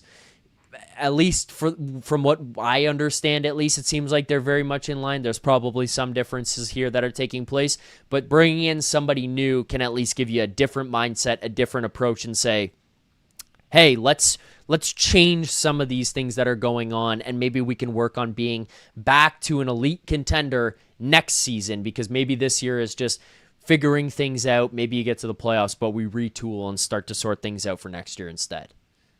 Well, I mean, one of the things that Brad Treliving can accomplish, and say they bring in a new coach, and obviously a new coach is going to have his tendencies, and, you know, if they crafted this team to be more attuned to the style of Craig Berube, then they're going to have to undo that and attune it to the new coach and his style. You look at somebody like Brandon Carlo. He's got another year left in his contract. His salary is under $4 million. He's a right shot defenseman with a ton of Stanley Cup experience. If you wanted to move on from him, you might be able to recoup a first round pick. You might. It probably would be lower in the first round, but you don't have a first round pick in 26 and 27. You need not just to draft, not just to develop, but you need that as currency. You don't have the assets to go out. You don't have the assets to do what Columbus did and trade a second and a fourth round pick for Mason Marchment. If you wanted to go get Mason Marchment, you don't have a 2 and a 4 to make that deal. So, you know, you can go out and accumulate draft picks to make other moves to reset this team. I mean, not only Carlo, I mean, if you want to trade Scott Lawton, I think, you know, maybe they want to keep him because they gave up a first round pick for him. But if you wanted to trade him, I think a playoff team is going to probably give up a second round pick and something. You probably could get draft picks for Nick Robertson if you don't think he fits. You know, I mean, I think could get assets back. Oh, yeah. I definitely think so, especially for, you know, if you want to trade him back to Florida or something like that, but Florida doesn't have any draft picks. But that's, you know, Nick Waugh as somebody with a lot of experience, a Stanley Cup winner, a center. I mean, if the Montreal Canadiens gave up a second round pick in a good draft for Philippe Deneau, who has not played well the last year and a half, then Nick Waugh, with another year on his contract at $3 million, which is reasonable, I think attracts, you know, a return. Now, if they want to get players for these guys, then it's tougher. And that's the whole thing. You know, Treliving is saying, I want to make player deals. Who the hell wants Max Domi right now? Who wants Matias? You know, the only attractive thing about Matias Maccelli is that he's 25 years old. He's under contract only this year. He's an RFA. There might be teams out there. Apparently, I think Elliott reported that Boston was interested in him before the Leafs traded for him. I don't know if I want to trade him with Boston, because then he'd probably become another Pasternak. But holy fuck. You know, there are probably other teams out there. You could get recoup a draft pick, or you could trade for a player who you like better than him and is a better fit. But there are inventive ways, and that's one of the issues that I have here with Brad Treliving. He's done nothing. He's had his, you know, rabbit ears up, and he said, I'm looking to make a trade. Well, the best move that you've made was claiming Troy Stecher on waivers. That was the best move. And it was a good move. When you make a move, sometimes that, you know, that can help. And Troy Stecher has been really a lot better than I ever thought he was going to be. But you've had your shingle out there for over a month. Actually, you've had your shingle out there since last summer. Ever since you lost Marner, you were looking for a top 6 forward. Well, where is that? You know, you haven't done anything. You've got to do something.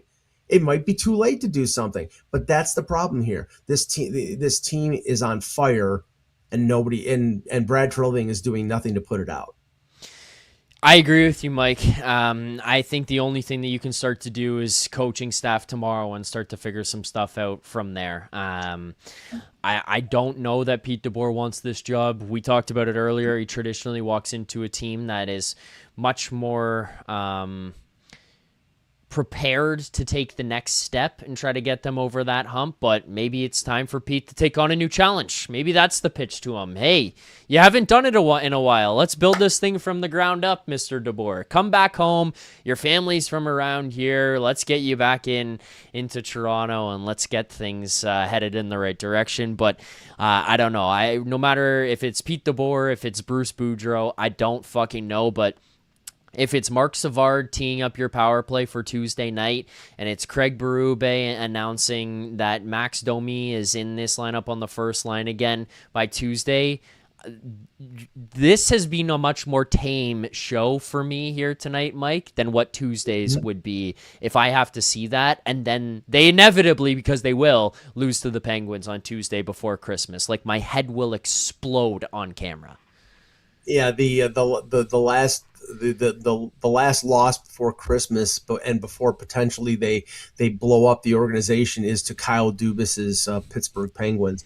Again, Luke Fox, I could give credit to Luke Fox here for this as an illustration of what's going on. Auston Matthews, this is on the 3-game road trip, 0-3. Auston Matthews -7, 0 points. William Nylander -7, 0 points. Matthew Nyes -5, 0 points. John Tavares -5, 1 goal, no assists. Max Domi -1. Hey, that's good for him. No points, 1 scratch. Those are the 5 highest paid forwards, and that's what you got out of them. If you want to know the reason why this team is failing, right there is your answer. Yeah, we can talk about all we want, the guys that are around them and the pieces Treliving brought in, and each of them is probably, fair game for criticism. I got no issues with that, but it comes down to the big boys, and it always has.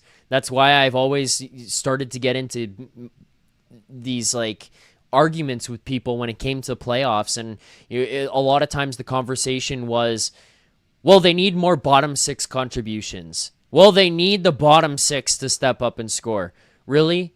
Because when you went into series against Tampa, the guys that were putting you out of your misery was Braden Point and Nikita Kucherov and Steven Stamkos and Victor Hedman for the most part. And in Boston, it was David Pastrnak and Bergeron and Marchand and McAvoy and Zdeno Chara. It was the big boys. You go to Florida last year, throw in there Brad Marchand again, Ekblad's, Bennett. It's the big boys for everybody else who gets it done. You live and you die with your big boys. It's the bottom 6 steps up and has heroic moments and they contribute, but if your big boys just decide they're not going to score and not going to show up, that's always going to be the problem, and that's always what has happened with these guys. Playoffs, big games in regular seasons, and now what you're seeing here now where they've taken the back seat and the team just can't figure it out. You rode for 6 or 7 games with your bottom 6 stepping up and contributing, and then when the top 6 just said, okay, fine, you've got it, then that's it. You're out. You're out of luck, because at some point it just dries up where all of a sudden they take 1 or 2 games and it doesn't go right for the bottom 6 and they don't score, and now you're all of a sudden looking there being like, well, where are the big boys? Why doesn't the $13 million guy score? You've hit the end of the road here with this group and team as it's constructed. You can't continue this into Tuesday. I'm sorry. You just can't. No, I mean, right now they're at a crossroads. I don't think that the coach has any answers. The general manager, it's staring him right in the face. It's like, if you keep him, what is going to change? I mean, that's the overriding thing right now that leads to Berube's firing, is that if you keep him, what's going to change? I mean, I'm sorry, the gods are not going to be satisfied by just throwing Mark Savard into the volcano. That's not enough. Just firing one assistant or Lalonde, it's not sufficient right now. Nothing is working. I mean, you can't blame the goaltending. I think Woll and Hildeby have played well enough to win. But when your team isn't scoring, when your power play is not working, when it seems like you can't even win a puck battle along the wall, then this sort of malaise has just infected this team, and I don't know if there's anywhere to go. So yeah, I mean, right now in the failure of anything else, the coach is going to be the one who pays the price. Maybe he's not completely responsible for it, but you need answers, and clearly Craig Berube doesn't have them, and that's why I think he should be gone and probably will be gone. All right, Mike, with that, I'm going to let you go. I got some callers here waiting to come in on the post game here and let me know their thoughts. I appreciate you spending an hour 15 with me here to break this one down. So thank you very much. I mean, I'm sure you're going to be as surprised as I am if Craig Berube is not out of here by Tuesday. If they just hold on to it, it's just delaying the inevitable, in my opinion. And if it's not delaying the inevitable and they're actually not going to fire him, then it's the guy above him who decides the firings who needs to be gone next, because things need to change, and it's not going to be the players. Matthews, Nylander, Tavares, Rielly, they ain't going anywhere. So it's the easy option. It's the low-hanging fruit, but it's the one that you got to do. So thanks for doing this here tonight, Mike. Appreciate you spending as much time as you did, and hopefully the next time we talk, we're in more positive spirits. Anytime, Zach, and wish everybody Merry Christmas. Thanks. Merry Christmas, Mike. Thanks for doing this. Appreciate it. There you go. Mike in Buffalo on the post game here tonight. Look, I love having Mike on here, give his thoughts. I know a lot of people in the chat, very happy to have him joining us here as well. So thanks to Mike for hopping on yet again. We're going to get to a bunch of callers here tonight for tonight's post-game show. A quick reminder to people as well, if you haven't yet, hit that like button, subscribe here to the channel, Leafs Nation 401 right here on YouTube. I want to hear what you guys have to say. We're an hour 15 in, but I'm willing to go as long as we need here on the post game until people get their thoughts in. The call line is pinned at the top of the chat. You want to send your thoughts, your comments, your questions in, and you want me to read them or give my thoughts or respond or whatever, send in your super chats as well. Proceeds from our super chats go to Sick Kids Charity, #1 children's research intensive children's hospital in Canada, #3 in North America. So continue to send in those super chats. We'll get to all of them. I do want to read through a bunch of these before I get to the first caller. So let's start at the top here. We've got this super chat that comes in saying, good results. At least it shows us 100% efforts. They have the same results. It's clearly the construction of the rosters. Fire Dumtree. Allow him to select his coach in the roster proper management way. That comes in from Michael.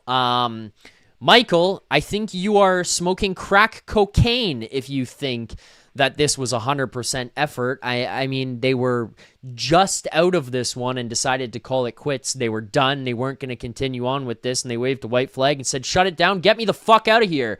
I want to go back to Toronto. I want to see the distillery district, and I want to drink hot cocoa, because that was nowhere near 100% effort, unfortunately, Michael, but I do thank you for the super chat, and I do think it is time to make changes, so I'm not going to disagree with you there, but not 100% effort yet again. I think this is just still a team that's quitting on their coach. Maxentius Decimus says, losing 2-1 to Montreal is when I accepted they are soft.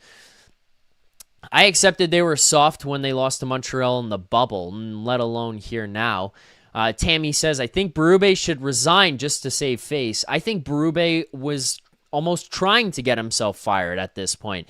The Easton Cowan decision was one to me that was mind-boggling. Like, I just could not believe that he was not going to play in this game, and Max Domi was coming back in and was going to play on the first line nonetheless.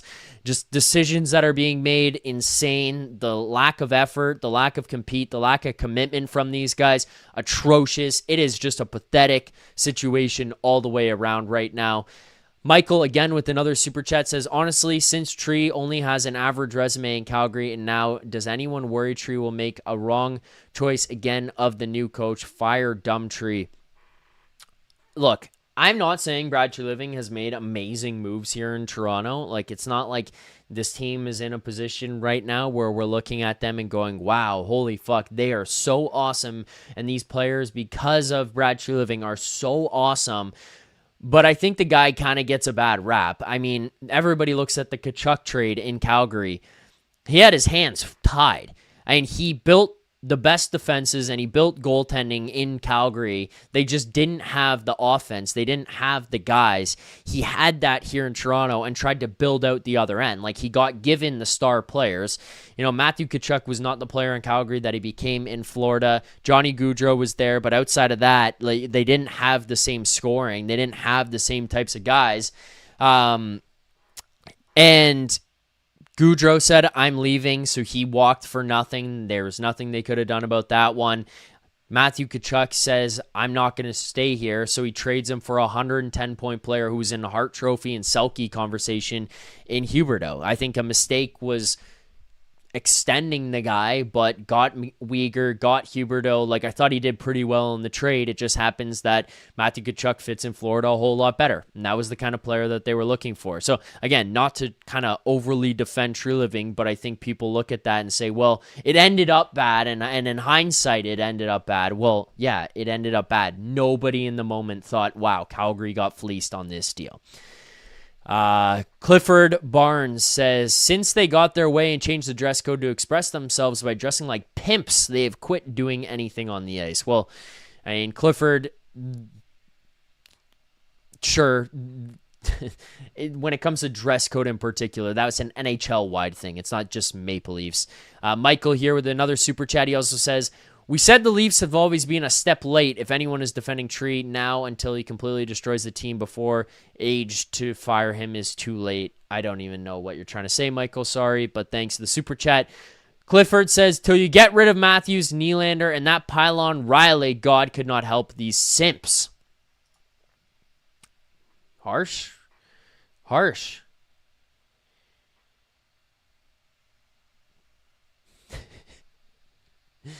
I just read super chat that game. Clifford, I don't think you have to get rid of Matthews. I don't think you have to get rid of Nylander. I think you got to get other pieces around them that are different than the guys that they've got in there now. I think that was the argument all along with Marner, where people say, oh, you want a top six? Well, how about Mitch Marner? No, the point was that you needed to change the type of guy that was in there with them. You needed to get rid of a Mitch Marner to bring some different type of top six player in with these guys. That was the problem you had all along. That top six, the core four, they did not work as a combination. You needed something else. You needed a different piece to come in here. You don't have that now. You never got that. Michael, good, honest top six players in the league will inform the team in advance they won't re-sign for them to get good assets back, but Mitch is sneaky. He didn't. Yeah, look, to do this again, I'm sorry, but I think Mitch did that intentionally. I think he walked out of here and with one final grenade, like the Joker walking away from the exploding hospital, Mitch Marner said, fuck you to the city and to the fans. That's what he thinks of you, Toronto. To all of you fans out there celebrating Mitch Marner, it's time to tune in to Golden Knights After Dark, because you're not getting that kind of you're just not a Leafs fan. You are a Mitch Marner fan. And on the way out, when you were cheering for your favorite team, you fell in love with the player. He turned around and gave you the double bird and said, suck my dick. You're getting nothing because fuck you. He just left. I see people getting mad about the comments I made about Matthews and Nylander and Rielly. I think they need to trade Morgan Rielly. I just am saying I think Nylander and Matthews are really good pieces. I just think they are not the lead pieces that you need. They're not the guys that get you over the hump. They're not the dogs. You need other dogs here with them. And I think the problem is you've let this fester for too long, where these guys are fucking poodles instead of pit bulls. And that's the issue that you've got here now. And I don't know if bringing in a pit bull alongside these guys does anything for you, because I don't know if you could change them into something more ferocious. I don't know if you can make them, as those poodles, at least poodles that bite, because right now they're poodles that roll over and say, pet my belly. It's a sad state of affairs. Landshark, Tank Nation, let's go. Thanks for the super chat, Landshark. We'll get to the tank stuff later on. Clifford Barnes, they would quit on DeBoer in a month. Hard work is not in the DNA. Well, Clifford, then get rid of everybody here. Kilo, James, Rod, Kilo, you should probably cut down on some characters here, but Kilo James Rodtellino sending this channel hate from New York City. Fuck you, Kilo. How about that? Fuck you in New York City. I hope your teams are shit and you don't make the playoffs. How about that? How about the Jets and the Giants, Kilo? Fuck you. Fuck New York City. How about that, Kilo? All right. Let's get to some callers. Let's open up with our guy, the man, the myth, the legend, Maxentius Decimus. Max, how you doing here, buddy? I'm just laughing at one of KPG's posts in chat where he's saying trade like Matthews for Justin Hall. Like, oh my lord.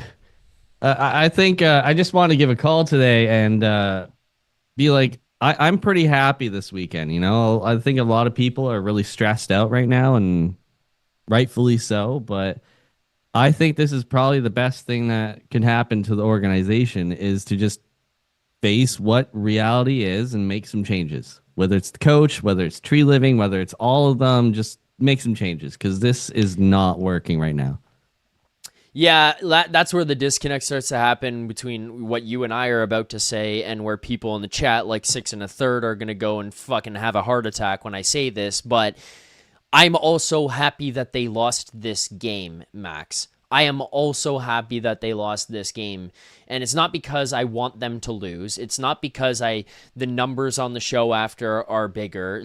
It is what it is. I want the team to win, man.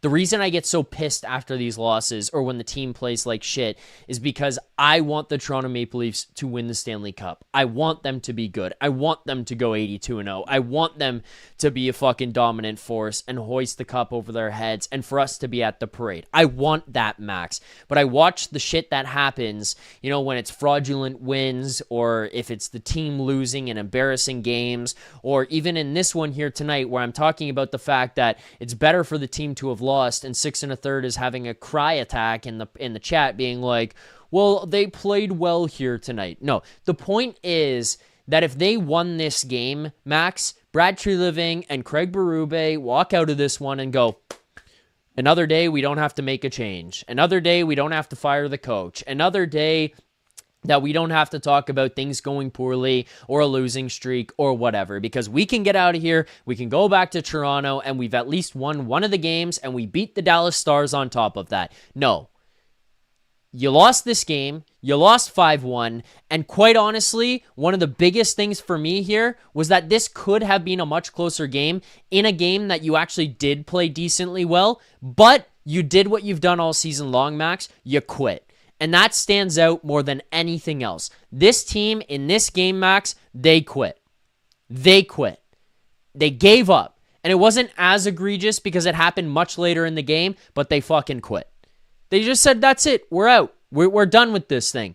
And that better be enough to inspire the guys that are in that front office. And if not them, then the guys who are above them sitting cushy at their MLSE building to say, hey, enough is enough. We got to get these fucking guys out of here and we got to start to implement some change. Whether it's the players or the coaches or whatever, I don't give a fuck. But things need to start changing. And I'm glad they didn't just fraudulently walk themselves through a win here tonight to make people believe, hey, maybe it's not as bad as we originally thought. Exactly. And I found it fascinating at the end of Mike from Buffalo's call where he brought up Marchment and some other players. Like we had Marchment, we had Kadri, we had Hyman, we had first round picks. We were going all in every year, every single year, trading away every prospect, every pick we had to try and win. And it's finally caught up to us. Like we can't do it anymore. If you keep doing it now with the way that they're playing right now, this team is going to be the Buffalo Sabres for the next 15 years. Like you got to stop at some point and be like, we got to change direction. Yeah. And on that, like I said to Mike, one of my worries here, and I'm sure a lot of people in this fan base agree with this, is I don't want them to try to trade their way out of it. I think that they need to start to make moves here that are not necessarily moves that make you better. I think that they're moves that maybe aren't necessarily tanking either. And what I mean by that is I think you open yourself up for opportunities where maybe you look to move on from Morgan Rielly. Okay, you move on from Morgan Rielly. What do you get back? I know a lot of people in this fan base are on one side sitting there saying, well, you trade Morgan Rielly and you send him to Vancouver and you can get this, this, and this. Well, no.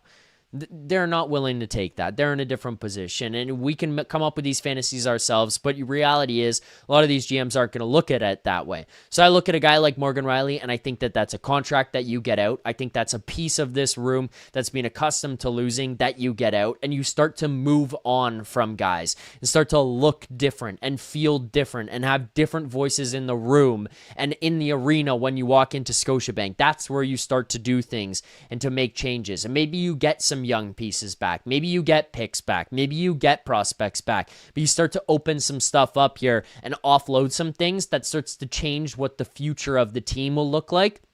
And that's where you start to change how things will look, where it's not making trades to save the season, and it's not necessarily making trades to tank yourself out of this, where you get rid of Matthews and Nylander or whatever, but maybe you start to move off of those pieces, Max, where you start to look at it this season and think, hey, if somebody calls me on Brandon Carlo, I listen. If somebody calls on Morgan Rielly, I listen. If somebody calls on OEL, I listen, because we have to start to change the way that this team looks and feels and plays and what we have in our cupboards going forward. I agree with you, and in like a weird way where I said beforehand at that Montreal 2-1 game, I called in and we disagreed, and that was totally fine. But I agree with you right now that there needs to be some sort of change. And what I meant by the Montreal game being where I just kind of checked out is now I'm not worried about them winning this season. I'm worried about what people are saying, what different people are bringing up as ideas as how to fix this. Because, I think this season is a wash at this point, barring some sort of miracle, but they don't seem to be the type of guys for the past decade to do that or to show the inspiration to do it. So, like, what are we going to do? What moves? Is it going to be Maccelli for this, Domi for that, Matthews for that? What are the options that we have going forward? And it all starts with firing, I think, Berube. Just get things going. And I kind of don't trust Treliving to make the trade, so I just fire them both, if you ask me personally. I think that's entirely fair. I'm not going to disagree with you on that. I don't think that that's what they're going to do, but I do agree with you that that's a fair approach. I don't necessarily know who the GM is that's out there that's available for you to make that move, but I do think that that's a fair assessment of the situation and what you want going forward, because I also think in that conversation of what you just brought up, I think one of the problems that you have is you don't want a guy making panic moves and desperate moves and getting fleeced because he thinks he can turn something around, like what Brad Treliving may be looking at. And I do think that the future of this organization and players who want to or don't want to come here might think of these guys based on what the team outlook is and the moves that were made by the coach. Yeah, those things all, and the GM, sorry, and those things all matter. So I think that that's entirely fair to look at both of them and say, hey, both need to go. I just don't know what guys out there that you could bring in right now, unless it's moving like Brandon Pridham into the GM role, which I don't know this for certainty, but let's just say I have a strong belief that Brandon Pridham is not necessarily jumping at the idea of being the GM. I think he's pretty happy with the position he has. I'll just say that I'm not just making that up, okay? So people can take that for what they will, and I know that Brandon Pridham's the guy who's been thrown out there a lot, and things can change, and maybe he is willing now to take it, but I think that when the opportunity originally came up, he wasn't necessarily saying, I want that job. Just throwing that out there. Yeah, I agree with that. I just have to say that right now, when he threw up his arms after that one goal against Nashville, and people were like, "Oh, he's gonna fire Berube, that's it." It's like I'm less worried about that. I'm more worried about him being like, "Oh God, I got to make some big move right now." So honestly, I would rather take Prague right now over Treliving for GM. So Prague for GM. Don't ever say that again. Got to get at you a little bit. Don't ever say that again. I think. Well, you did also, by the way, you suggested the idea of like, hey, what players could you move or would you move or whatever. That was brought up. And I know a lot of people in the chat right now are saying, well, you can't get off of this guy, you can't get off of that guy because they're playing poorly. I kind of disagree. I think a lot of GMs around the league and coaches around the league and front offices and scouts and whatever, they can still identify players that would fit in what they are trying to do and are willing to move pieces to get those kinds of pieces. You know, we just talked about Phil Deneau being traded to Montreal and what LA got back for that. Phil Deneau hasn't scored, you know, and yet Montreal still identified Phil Deneau as a piece that they would want to get back, and LA got assets back in return. So the value of these guys doesn't necessarily plummet like I think people would be inclined to believe. Is it as high as it could be if they were playing at peak performance? No, it's not. And that's fair to say, but I think other teams out there will still look at those pieces and be like, I would be willing to get that, and these guys in Toronto should be willing to negotiate and to be open to those types of trades and those deals. But yeah, that's just kind of where I would push back on people in the chat. And Max, furthermore to what you're saying, where you're saying who would those guys be and what would what would happen, it's not necessarily the Matthews and the Nylander and the Nyes, and the Tavares that people are going to go after. It would be guys further down your lineup I think you start to try to look at. And I know that doesn't necessarily overhaul things, but it can just change the outlook and put you in a different spot. And the one thing that I will like caution people on is a new coach might change the way that Auston Matthews approaches the game. And it might not bring him back to a 69 goal scorer, but maybe it changes him a little bit. It might not, but maybe it does a little bit. So I'm not going to be as trigger happy on trading Auston Matthews, who, by the way, when I talk about depreciating value and guys you wouldn't be able to get the most for, Auston Matthews is a sell low point. Let's be very clear about this. Auston Matthews is at an all-time sell low point right now. So getting rid of him right now is like a panic move. Willie, not so much, though. Willie is just in a bad slump right now where it looks like his give-a-fuck meter is low. Auston Matthews looks like a different player. William Nylander just can't score right now. I think that if they want to up their trade value, they should get rid of Berube and put in just some run-and-gun guy. You know, like, go back to the Keefe era where it's run and gun and get those stats, get those points, get the confidence going, pamper them, let them have the DJ during practice, you know, whatever they need to make their numbers good. And then you can start addressing, maybe you move them out or whatever. But like I said, I want to keep this short and let the next people come on because I don't want to keep too long. I'm not like Prague. Yeah, I'm just trying to enjoy things right now. I move past like caring too much, and now I'm just curious what other people have to say about how we should fix this. I think that's the main thing that I have to say is like we know it's wrong. We saw this weekend. We can finally address it. Let's have a great Christmas. Merry Christmas to everybody out there, and let's see how we can fix this in the New Year's. All right, Max. Thank you very much. Appreciate the call in. Merry Christmas to you as well. And maybe we'll have a new coach tomorrow and we figure out how things are, if we can get things back in the right direction starting tomorrow morning. Maybe. I'll be on Leafs Morning Take. Maybe we'll be live when it happens. Shout out to Subazor in chat. I always talk to him. Shout out to Subazor. There you go. Shout out to Subazor. He sends the crazy emojis there, eh, Max? I don't know if you left already, but. Oh, yeah. No, he always does. Yeah. I enjoy him. He's a good vibe. He just called you the worst caller ever. That's about right. Love him. All right. Have a good one. Thanks, Max. You too. Merry Christmas. There you go, Maxentius Decimus. More callers on the line waiting. Just quickly before we get to those guys, the next callers, we have over 800 viewers here on the stream. We have 140 likes right now. That's not enough. I also want to remind people, continue to subscribe here, Leafs Nation 401 right here on YouTube. As well, the Leafs Nation After Dark, wherever you get your podcasts. If you want to listen to this back, you want to hear it later, you want to hear yourself call in, you want to hear other people call in on your favorite podcast platforms, make sure to check it out, Leafs Nation After Dark there. But we did hit 140 likes, so for every set of 50, for those who are new here, we do the smelling salts. 50, 100, 150, 200, 250. We hit 500 on the show the other day. Right now, we just hit 150, so I owe you guys 3, but here's the first one, and I'll catch up here as the show goes on as well. pinned at the top of the chat a call-in link. You want to call into the show? Call into the show.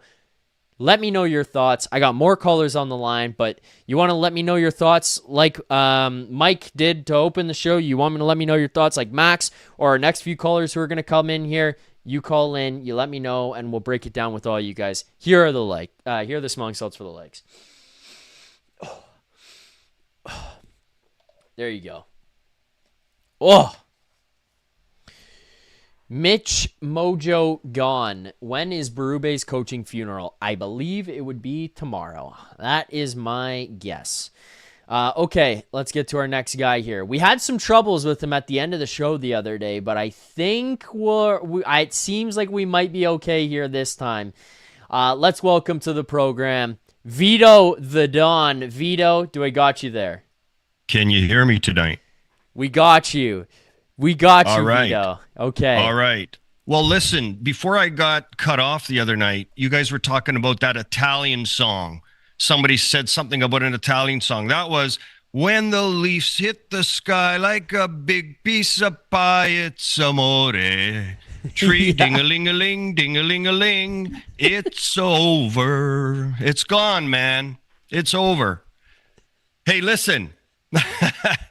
Listen to me. First of all, shout out to my boy Mike in Buffalo. Okay, we go way back to the Andy Frost days when we used to call in. A couple of times when I was in Carolina for the Leaf playoff series in 2000, we'd call into the Andy Frost show. So we go way back when. I want all his bass guitars, by the way. So he's got quite the lineup of bass guitars behind him when he speaks. But anyway, shout out to him if he's still listening. I think he probably would be. I think he would be, Veto, by the way, and that's pretty cool that you guys go back as well. Also, that song, by the way, banger. Great job by you to come in here and just belt that out like you did. So kudos to you. Dean Martin. That's Dean Martin, by the way. Dean Martin. Dean Martin. I was refusing to sing it because I can't sing very well. So I was like, I'm not going to do this and embarrass myself. And I'm glad you sung it because you came in here and let it fly, and it sounded awesome. So thank you. No problem. No problem. Veto, I'm not doing so great in terms of what I just saw and the fact that this team has now lost 3 in a row. But I think that this is where the uncertainty kicks in, where I feel not great, where I think I would probably feel great otherwise, is I was under the impression we would come away from this game tonight and know for sure this is Craig Berube's last game. And I don't say that from the standpoint of like, I want the guy to lose his job. I don't want him to coach anymore. Like, I want this guy out of work and out of the league and off the Maple Leafs. Like, that's not my approach to this. My approach to this is I think change needs to happen, and I think that's where it starts. The thing that makes me feel uncomfortable right now is the tweet that Alberga put out, which confirms things that I already thought and felt, and it was that the GM and the front office, they do not want to fire Craig Berube. He pointed it out that things can change and we could head in a different direction, and by tomorrow it might be different and he might be fired. But he just reaffirmed everything we knew and thought. They don't want to fire him, and that's where I get an uneasy feeling here looking at tomorrow, thinking this should be the end of Craig Berube under any normal organization, and it might not be here in Toronto. Well, when you come out of Washington and you say a comment like "Go ask those guys," I mean that's you're asking for the guillotine. Like that's kind of like throwing your hands up and saying, you know, I'm done. And you know what? We're nailing. I think everybody that's coming on, including your comments and Mike's comments, we're all hitting the same nail on the head here because there is no choice. I mean, there is no choice now. I mean, what are you going to do? You're going to let Berube go on the run. So if you're going to let Berube go on the run for the rest of the year, then you're basically telling the core four, suck it up, Buttercup, and you're going to have to, continue doing what you're doing. So if you're willing to throw the season, because personally, they're going to be very lucky to make the playoffs. I mean, they're not showing me anything. They're not showing us anything that makes us believe that they're ready to even settle for a wild card spot, let alone contend for the top of our division. Yeah. So, but that's a very hard concept, like you said, as a fan and as management. How can you sit back and say, you know what, we got to do something? Look at Edmonton. Edmonton, how many coaches have they fired in the last 10 years? I believe it's 6. 6 or 7, right? We're on what, third coach now since Babcock, right? So you can say, well, we're going to give it another go. But here's the problem, okay? Here's the problem with that. This team, this core has peaked. It's peaked.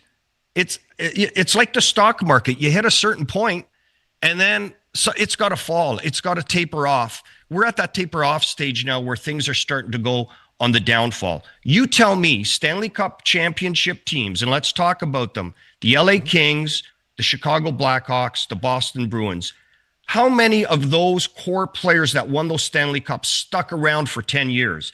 If I'm not mistaken, the Chicago Blackhawks, when they won their back-to-back Stanley Cups there, the year after, they lost 3 or 4 key players because they couldn't hold them anymore. Yep. So you're holding on to a core of 4 guys for 10 years who have accomplished what? Nothing. And take a look. You know what I was doing tonight? I was looking at the overall Leafs points in history, and Mitch Marner and Auston Matthews are sitting 5 and 6 right now. And when I look below that and see guys like George Armstrong, Frank Mahovlich, guys that have won 4 or 5 Stanley Cups, they've accomplished so much and yet accomplished nothing. It goes back to your point the other night, Zach, about McKinnon, right? When they asked McKinnon, hey, what's your legacy? I haven't won nothing. I've won squat. Yeah. That's exactly what this core is. We have peaked out. They've hit their pinnacle, and I don't care what they do anymore. I mean, you can compliment, you talked about Matthews and Nylander not really being leaders, and we got to compliment them with some other guys. But I mean, that's not going to be an easy thing to do. I mean, you need assets to bring good players in like that. Or, correct. The other thing is you got cap space. So, maybe cap space can bring some of that stuff in. But honestly, I think, I'm getting to the point. I know you're saying, we can still work around Matthews and Nylander and all that. But you know what? I think we're getting to the point here where we got to seriously, if we let things go for the balance of this year and we can't move any of these guys because we can't, our hands are handcuffed, then it's got to be an off-season thing where they got to sit down with these guys and go, look, man, something's got to be done. We got to move. We got to move forward because this just ain't working. Excuse me. Yeah, I think the only reason that I'm kind of, oh my God, still hung up on like the Matthews Nylander thing, saying keep these guys in here. You don't have to just bail on them and get these guys out. You can still try to bring pieces around them, and I don't think it's a brutal idea to bring in a new coach and see what it starts to look like, and then make that decision after the fact. Because Vito, I don't disagree with you that at some point you probably have to let go. I just think maybe it doesn't have to be right now because I want to see something else tried first. Okay, let's try the different style. Let's try the different voice. Let's try the different coach. And maybe somebody else. Maybe. Again, I'm not saying this where people are going to cut. I know there's going to be people in this fucking chat who come back later and they're like, remember when you said things could change? Well, I'm saying they could change. I'm not saying they will change. I'm saying they could. And if it's the first resort. It's the first resort to moving on to the next stage. Right, because if the next guy comes in here and things don't change and things don't get better, you know. Yeah. And if they do change, then you can at least look at this and then say, okay, maybe this thing worked this way and we need to change this dynamic because maybe the next guy comes in and wants to play the same way defensively, but he wants to change how you get up the ice. He wants Yeah. to change how you move in transition. So then he looks at Treliving and he says, I want these pieces. And then Treliving can try to bring in those types of pieces, and it changes the outlook. So that's kind of why I defend those pieces right now. Yeah. It's not necessarily me saying, hey, William Nylander and Auston Matthews are winners. That's not what I'm trying to argue when I say it. It's just, Vito, like, I'm looking at those pieces and just being like, you move on from Auston Matthews, you move on from William Nylander. What is it that you're getting back? Because if you do that, you're doing a surefire rebuild. Like Boston moved off of Marchand, Bergeron retires, whatever, but they kept McAvoy and they kept Pasternak. And I know I'm not trying to relate necessarily Matthews and Nylander to Pasternak and McAvoy, but like neither of those guys have won. They came way closer, so credit to them, and they beat the shit out of the Leafs every time. But they haven't won either. But they just retooled around and they got other pieces. If you are Boston and you go into it and you trade Pasternak and you trade McAvoy, you ain't doing what you're doing this season. So that's the one thing I would give a heads up on. And obviously the Leafs aren't in a playoff spot, but I just look at the construction and think if you change somebody else when it comes to the voice, you might get something different. And if not, then the solution is what people have brought up here, and kind of you alluded to a little bit where you start to look at, hey, maybe trying to trade and move off of these pieces. That's just my argument behind keeping them and not being so quick to pull the trigger on getting them out of here. And you can't do it anyways. I mean, they've got no trade contract, so you don't have a choice. So your first, first, you got to force them. Your first action is exactly what we say Berube doesn't deserve, but we don't have a choice because our poker hand's tied. We can't lay. We don't have any other good cards in our hands to play. So that's step number one, and then you let the rest of the season play out. And if we're still kicking the can with these guys, then you got to have a serious sit down conversation at the end of the season and talk to Rielly and I throw Rielly in there just as much as I talk about as a matter of fact, I would look at Rielly first before I look at any of those guys. I mean, that guy's just been brutal. But that's the guy I look at too, by the way, Vito. Yeah. That's the guy I look at too. I'm in agreement with you. I mean, come on. I mean, don't forget Rielly was a very, very good defenseman on a crappy team when he, like, way back when. They weren't very good, and he was a good hockey player. I mean, compared to what they had, he was a star player because they had nobody else, right? I mean, they were really at, rock bottom kind of thing. So he went through a lot of bad years with the Leafs where he was a pretty decent, good hockey player. But I think Mother Time is catching up with him a little bit now, and I think he's just gotten stale. Like, I mean, but I want to just go back. I know we don't really want to go back, but I really think this was a key turning point in the culture change of the Toronto Maple Leafs. Hey, Vito, by the way, we can go back. I got no problem with that. But if you start bringing up Tuukka Rask and Andrew Raycroft's here, like Prague the other day, we're shutting it down. No. I want to go back. I want to go back to Lou Lamoriello and Mark Hunter. Okay? So when Shanahan was making the decision not to bring back Lou Lamoriello in 2018, because remember, Lou Lamoriello was an old school kind of guy. He was a tough guy. And Shanahan decided to bring in Dubas, the analytics, over giving that job, even if they were going to phase Lou Lamoriello out and he was going to be the special assistant or whatever. Mark Hunter, they overlooked Mark Hunter. And I think Mark Hunter would have been an awesome choice to replace Lou Lamoriello because Mark Hunter was involved in a lot of the draft picks and a lot of the upbringings of who they had in their system. And the culture change, Lou Lamoriello would not have gone down that path with that core four and let them get away with what they got away with as far as the contracts are concerned. I'm guaranteed on that. And so that whole culture change happened when management decided to bring in who we did, and we let them, we played an open hand with them, and we let them pick whatever cards they wanted, and we got in, self-entitled ballerinas in the end. So, you got to kind of eat what you put on the table, and unfortunately, that was a huge change in direction. I think that really change the culture of this team. Yeah, and I mean, I agree with you, Vito. I think that that's probably a pretty good point to start and point a finger at right away. Like, I've been pretty vocal about some of the mistakes Lou made. I think the Patrick Marleau one was one of the bigger ones. I think, but the thing is for me with the Patrick Marleau one, I think Patrick Marleau was the right guy to bring in here from the beginning and be around these guys when they were the young kids.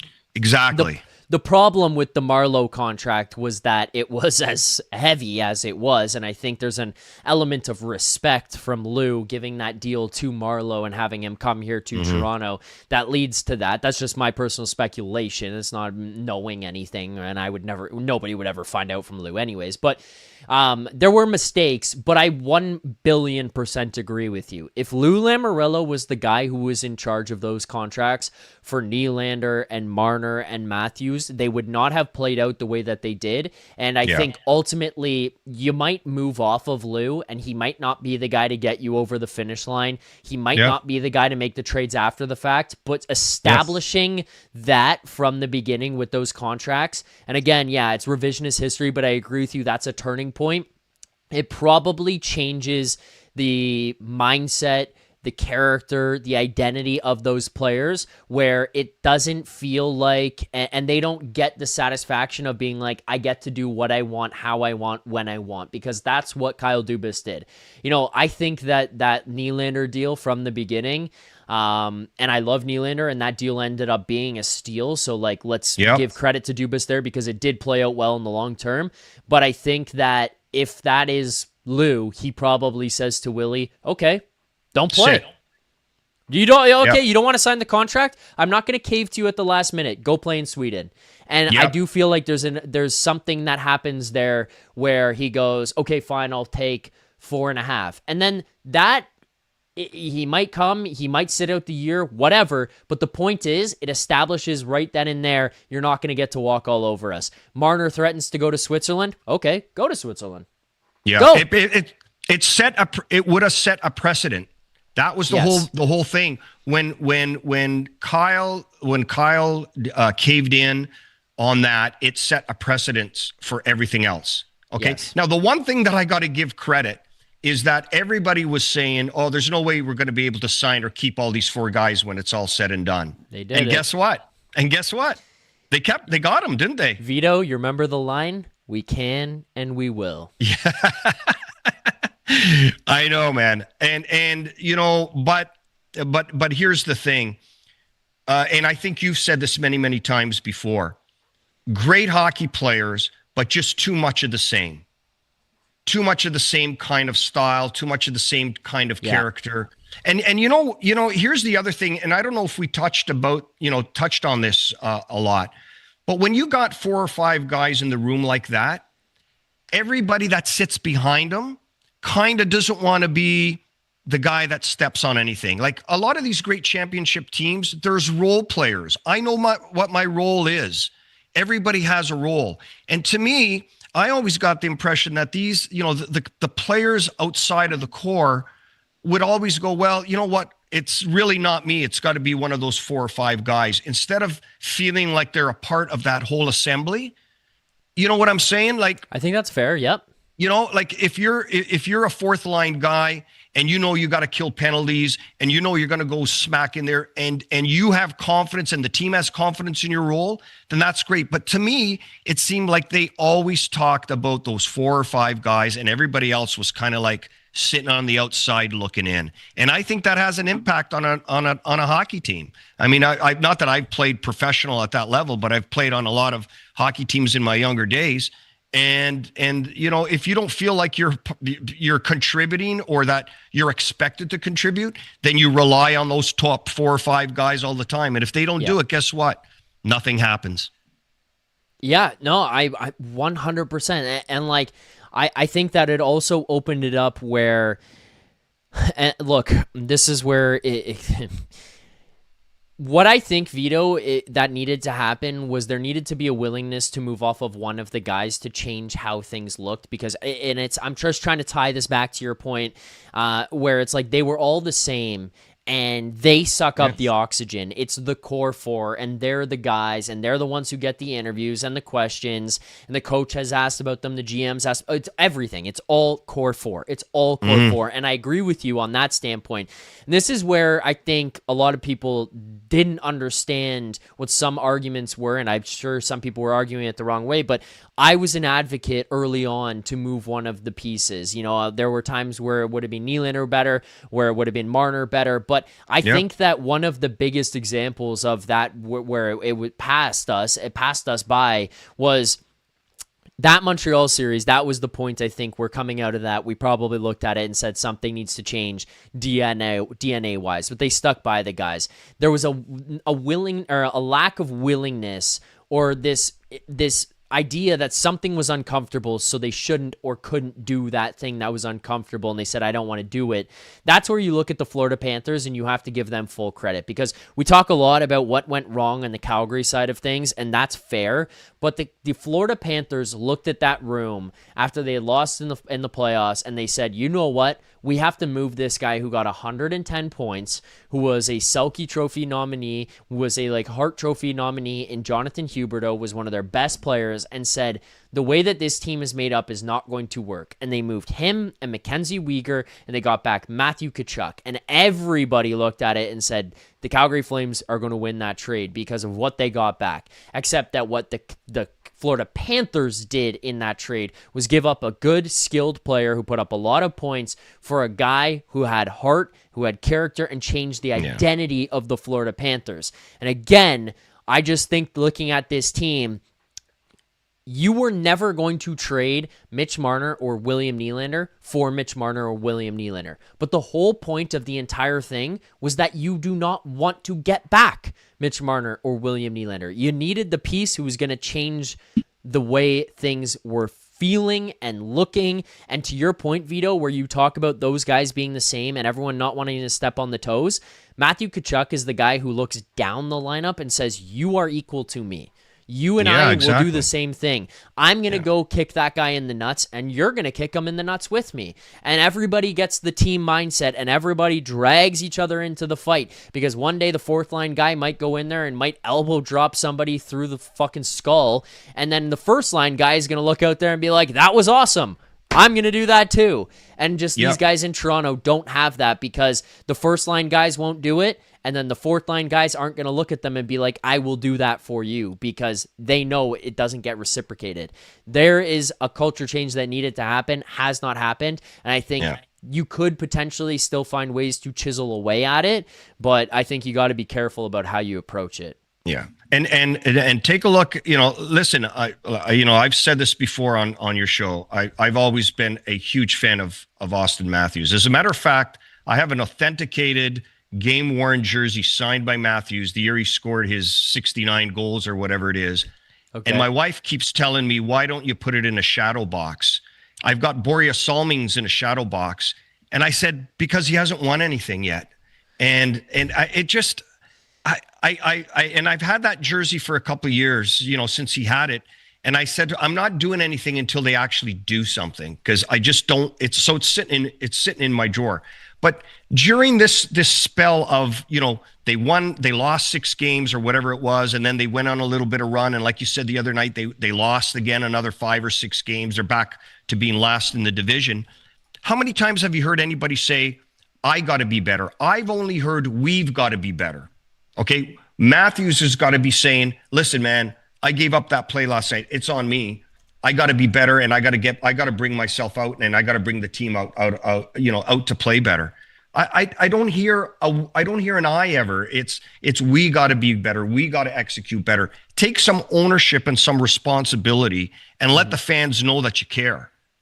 Yeah. It's just unacceptable, man. It's terrible. Yeah, it's a lack of accountability here, and it has been that way for a long time. I think they got let off the hook, and I'm not necessarily saying by firing coaches and stuff. It's just, how often did we see the organization go to bat for these guys, and the coaches go to bat for these guys, and then them go up there and just not own things themselves? I'm not saying that Joe Sakic and in Colorado went out there and called out Nathan MacKinnon, but it wasn't this sense of like hugs and kisses and, you know, teddy bears and sunshine and rainbows when things didn't go poorly. They realized and took it on the chin. Shit has to change, Vito. Like, they looked around and said stuff has to change. And I look at the best players in the league. They go out there and they say openly things have to change. And I think that's what lost people in this fan base, is that they would go out there after piss poor performances, and the first things they would say to the media was, well, we just didn't get the bounces. Really? Yeah. Really? Yeah. You just didn't get the bounces? Yeah. You didn't get the bounces, or did you not create the bounces? Because to me, those losses, those performances didn't look like bad luck. Sure, early on, maybe you could chalk a couple of games up to bad luck, but losing year after year after year does not seem to me like it's unlucky. At some point, you got to do it yourself, and they just never seem to want to own that. They always would go up there and say, oh, well, we played well, it didn't go our way. Well, did you? Did you play? Did you play well enough? Because I think if you did, you probably win a lot more than you are at this rate. And they just refused to take it, and it turned the fan base against them. How many convincing wins have they had this year? Maybe one or two? Like Pittsburgh 7-2. Maybe there was another win against, I'm not sure if it was San Jose, Carolina. 5-2 or Carolina. Carolina But, come on, was 34 convincing, games. You can count them on one hand. Yeah, of 35. On one hand. And not only that, over the last 12 games, how many times have you seen a sustained pressure in the offensive zone? Like, they dump the puck in and they never win the battle, and the puck comes back out again. I hardly see any sustained pressure, even on the power play. I mean, they're playing perimeter hockey. Nobody goes, look at tonight, the goals that Dallas scored in front of the net. The guy's all alone in front of the net.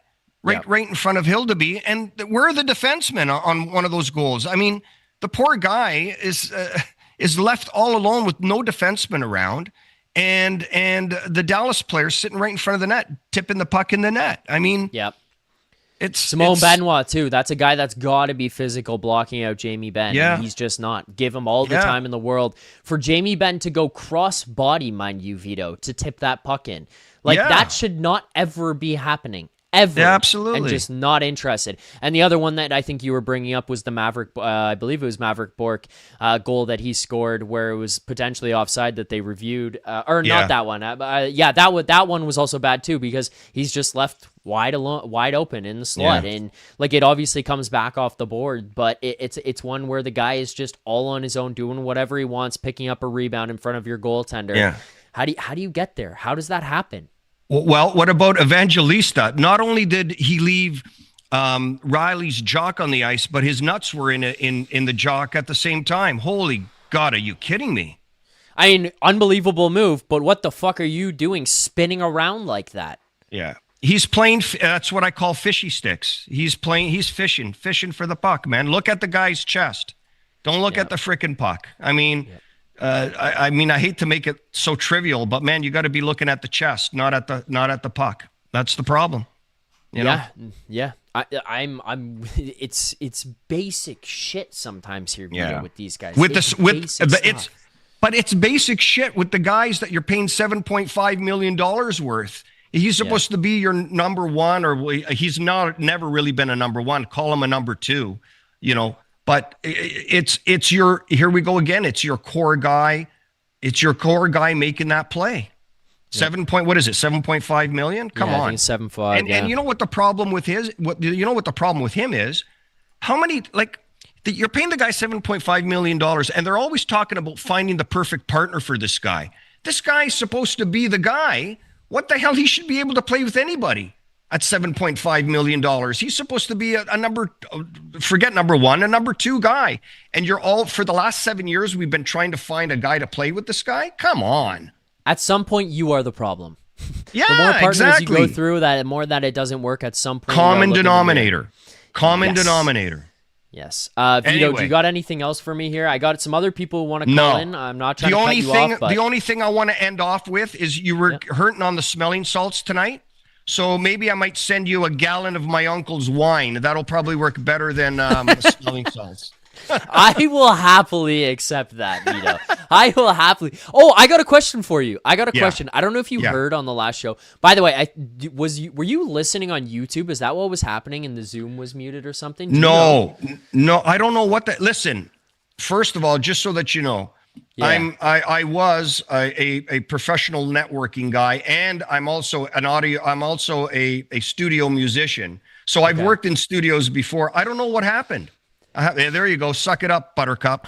Yeah, there you go. Okay, it was weird because I could tell you were on a delay and we just couldn't get it back. So I was like, I could hear the delay too. I don't know what I don't know what the heck it was. Okay, well, we figured it out. Yeah, listen, I want to wish you, first of all, I'm going to call you a young kid. I'm probably not old enough to be your father, but you do a great show. I don't know how you entertain for so long.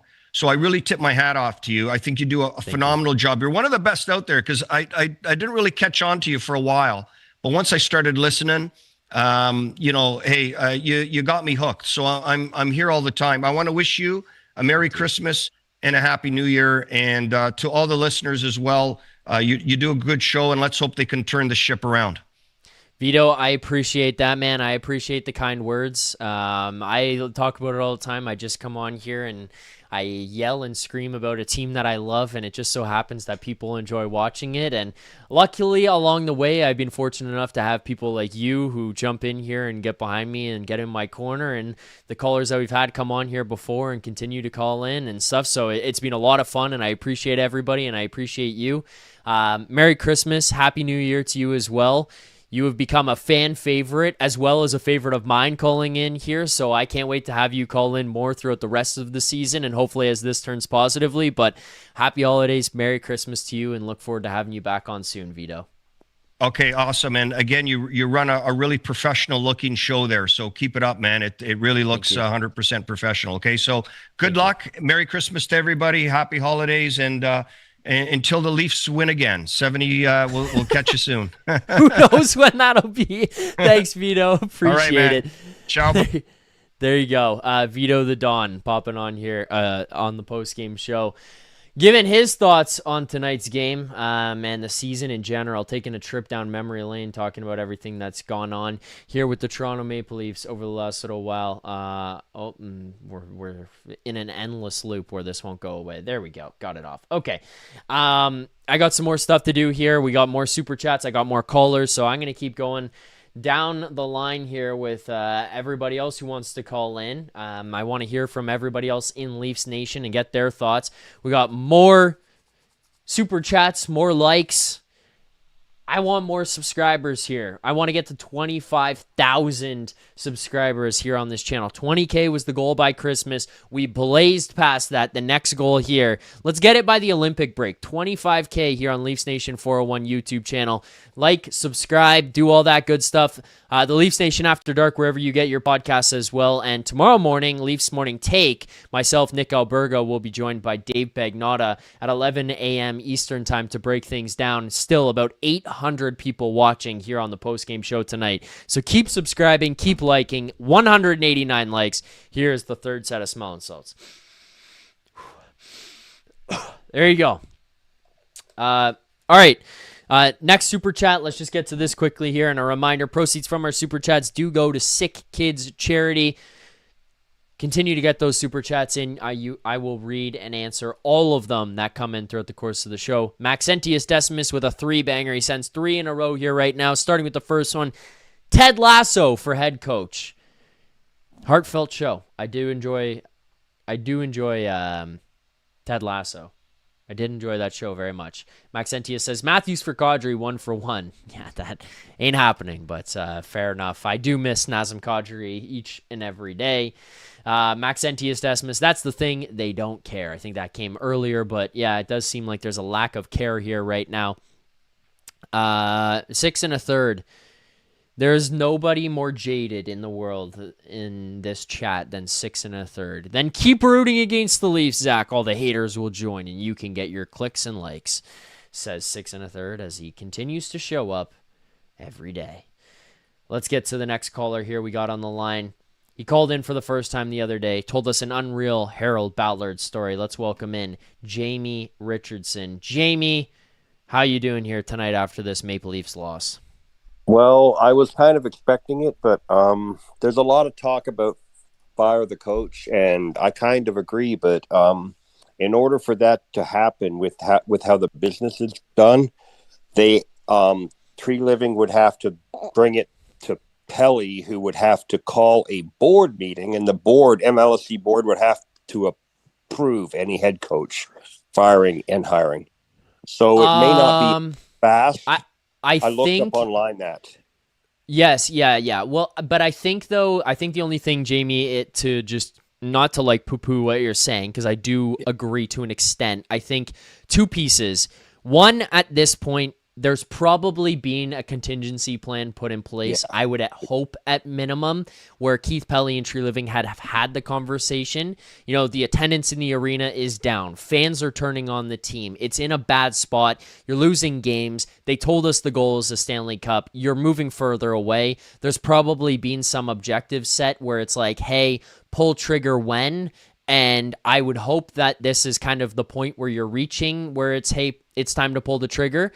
The other thing here, Jamie, is that there was this sell job by MLSE, Pelly, Treliving, where it seemed like more power was being handed to Brad Treliving, and there wouldn't have to be such a chain of command. So I'm hoping that those things would be shortened, but yeah, it does seem like MLSE does want their hands in a lot more than a traditional or any other organizations. Yeah. I mean, again, I still think, yeah, it's the coaching staff, but it's got to be players also. Something's got to happen. You got to have your token moves there. And, you know, and then you just got to decide a direction. Are we tearing it down? Are we fixing it? Or are we just getting through the year and hopefully we can do some things in the off season?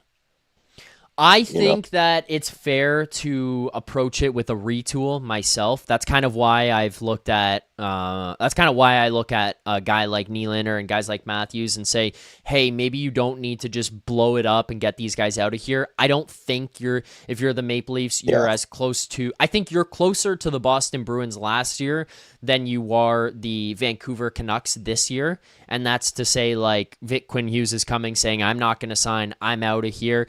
That's why I kind of look at those guys and say, hey, maybe you don't need to panic on those and start a full-blown rebuild. I think a retool is a fair way to approach it. When you see what Boston did and how they traded off some of their older guys and got some young pieces in and then made some moves in the offseason, I don't think that that's a bad approach, but you are getting to a point in the season where uncomfortable conversations need to be had.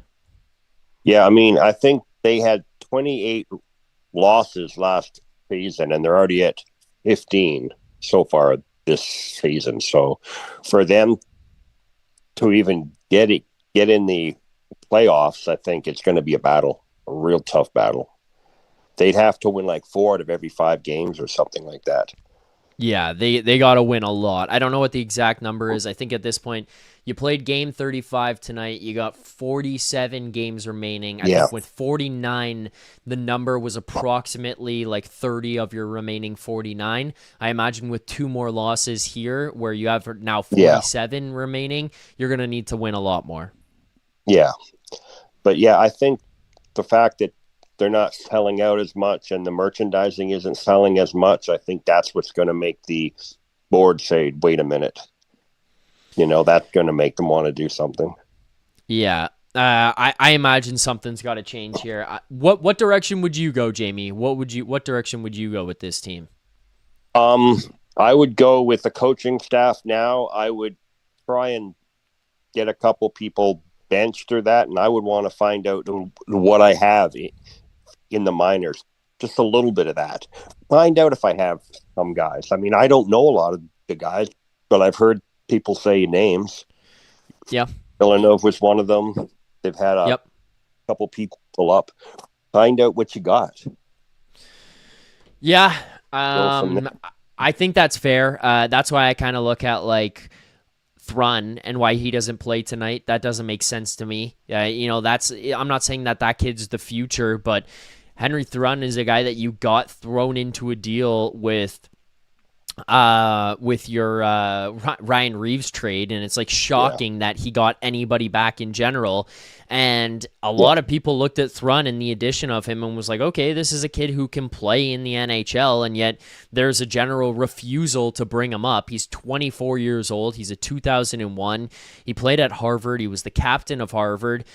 He's pretty much jumped into the NHL with San Jose. He obviously experienced some up and down. He did play with the Barracuda for a bit, but like 60 games in the NHL last year, obviously a minus 23, but he was playing on a bad team. Like, I don't understand it. I don't understand why they won't try a guy like that. I don't understand why he's got to come out of the lineup in favor of like Philippe Myers, but I think that's where a coaching change helps, because, you know, Craig Berube is going to have his guys.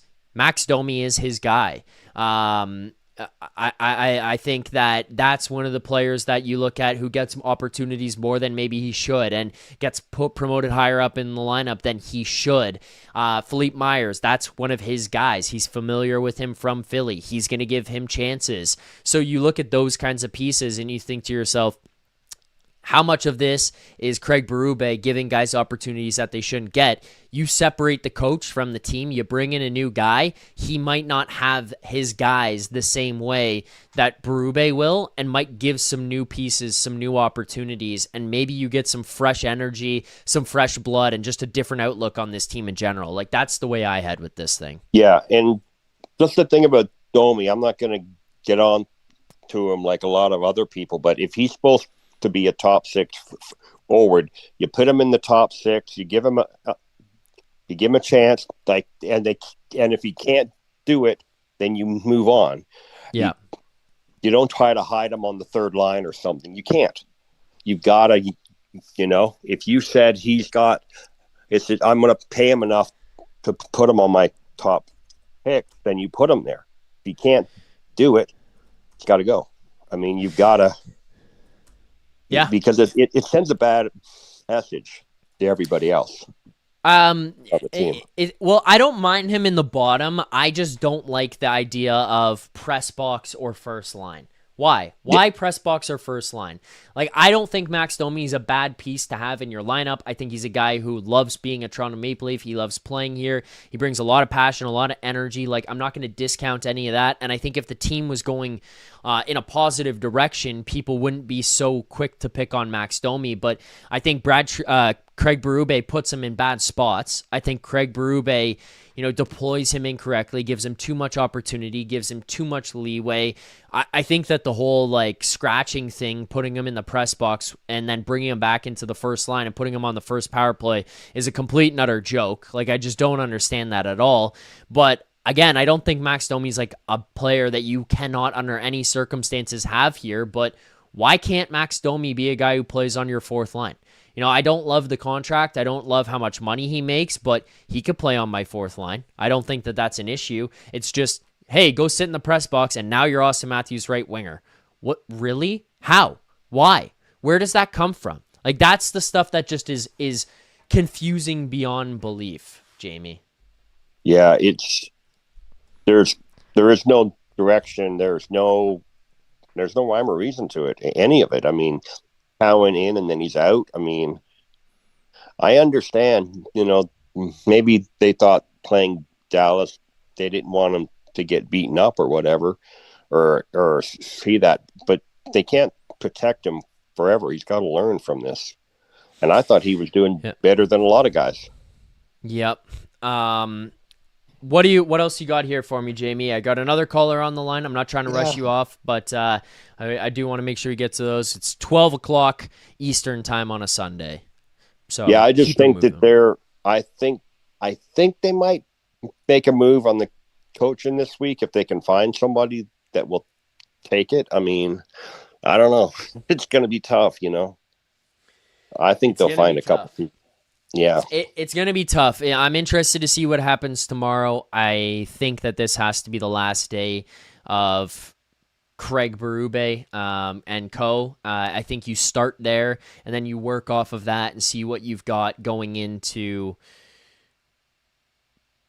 Tuesday's game against Pittsburgh, and then the holidays reset. Let's come back and see what this team looks like and how the approach to the game is. And if it's in a better spot with a new guy, then maybe we're in the right direction, Jamie. But that's where I start.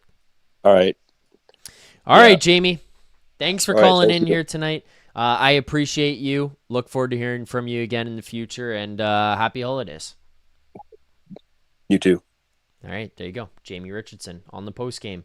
One more caller to get to just quickly before we get to the next caller. Want to remind people today's show is a presentation, as always, of Bet365. Whatever your bet is, it's never ordinary at Bet365. Use code NATION. That's NATION. Code NATION. NATION. Must be 19 or older. Ontario only. Please play responsibly. If you or someone you know has a gambling problem, visit connectsontario.ca. Best bets kind of went good tonight, I guess. I don't know. It's like the Maple Leafs game where, like, on one hand, they lost, so you expect change to happen, and I think it's positive. But on the other hand, you're like, you played so much better that the Maple Leafs and co might be looking and being like, well, it was better tonight, so we can build off of that. That's kind of like what happened with the best bets.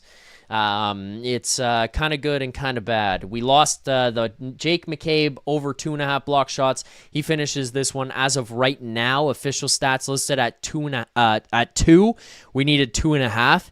Obviously, things can change. They could change that, but it seems as though we're not going to win that bet. So that is a $50 loss, a half unit loss on Jake McCabe blocked shots. We also lost a tenth of a unit, $10 on Nick Robertson anytime goal. I thought tonight was a night that Nicky Bobby could get out there, get fired up, get out there against his brother and set fire to the world. And unfortunately, that doesn't seem to be, that wasn't the case. Instead, it was actually his brother, Jason Robertson, who stepped up and got it done for the Dallas Stars. Jason Robertson was really good here tonight.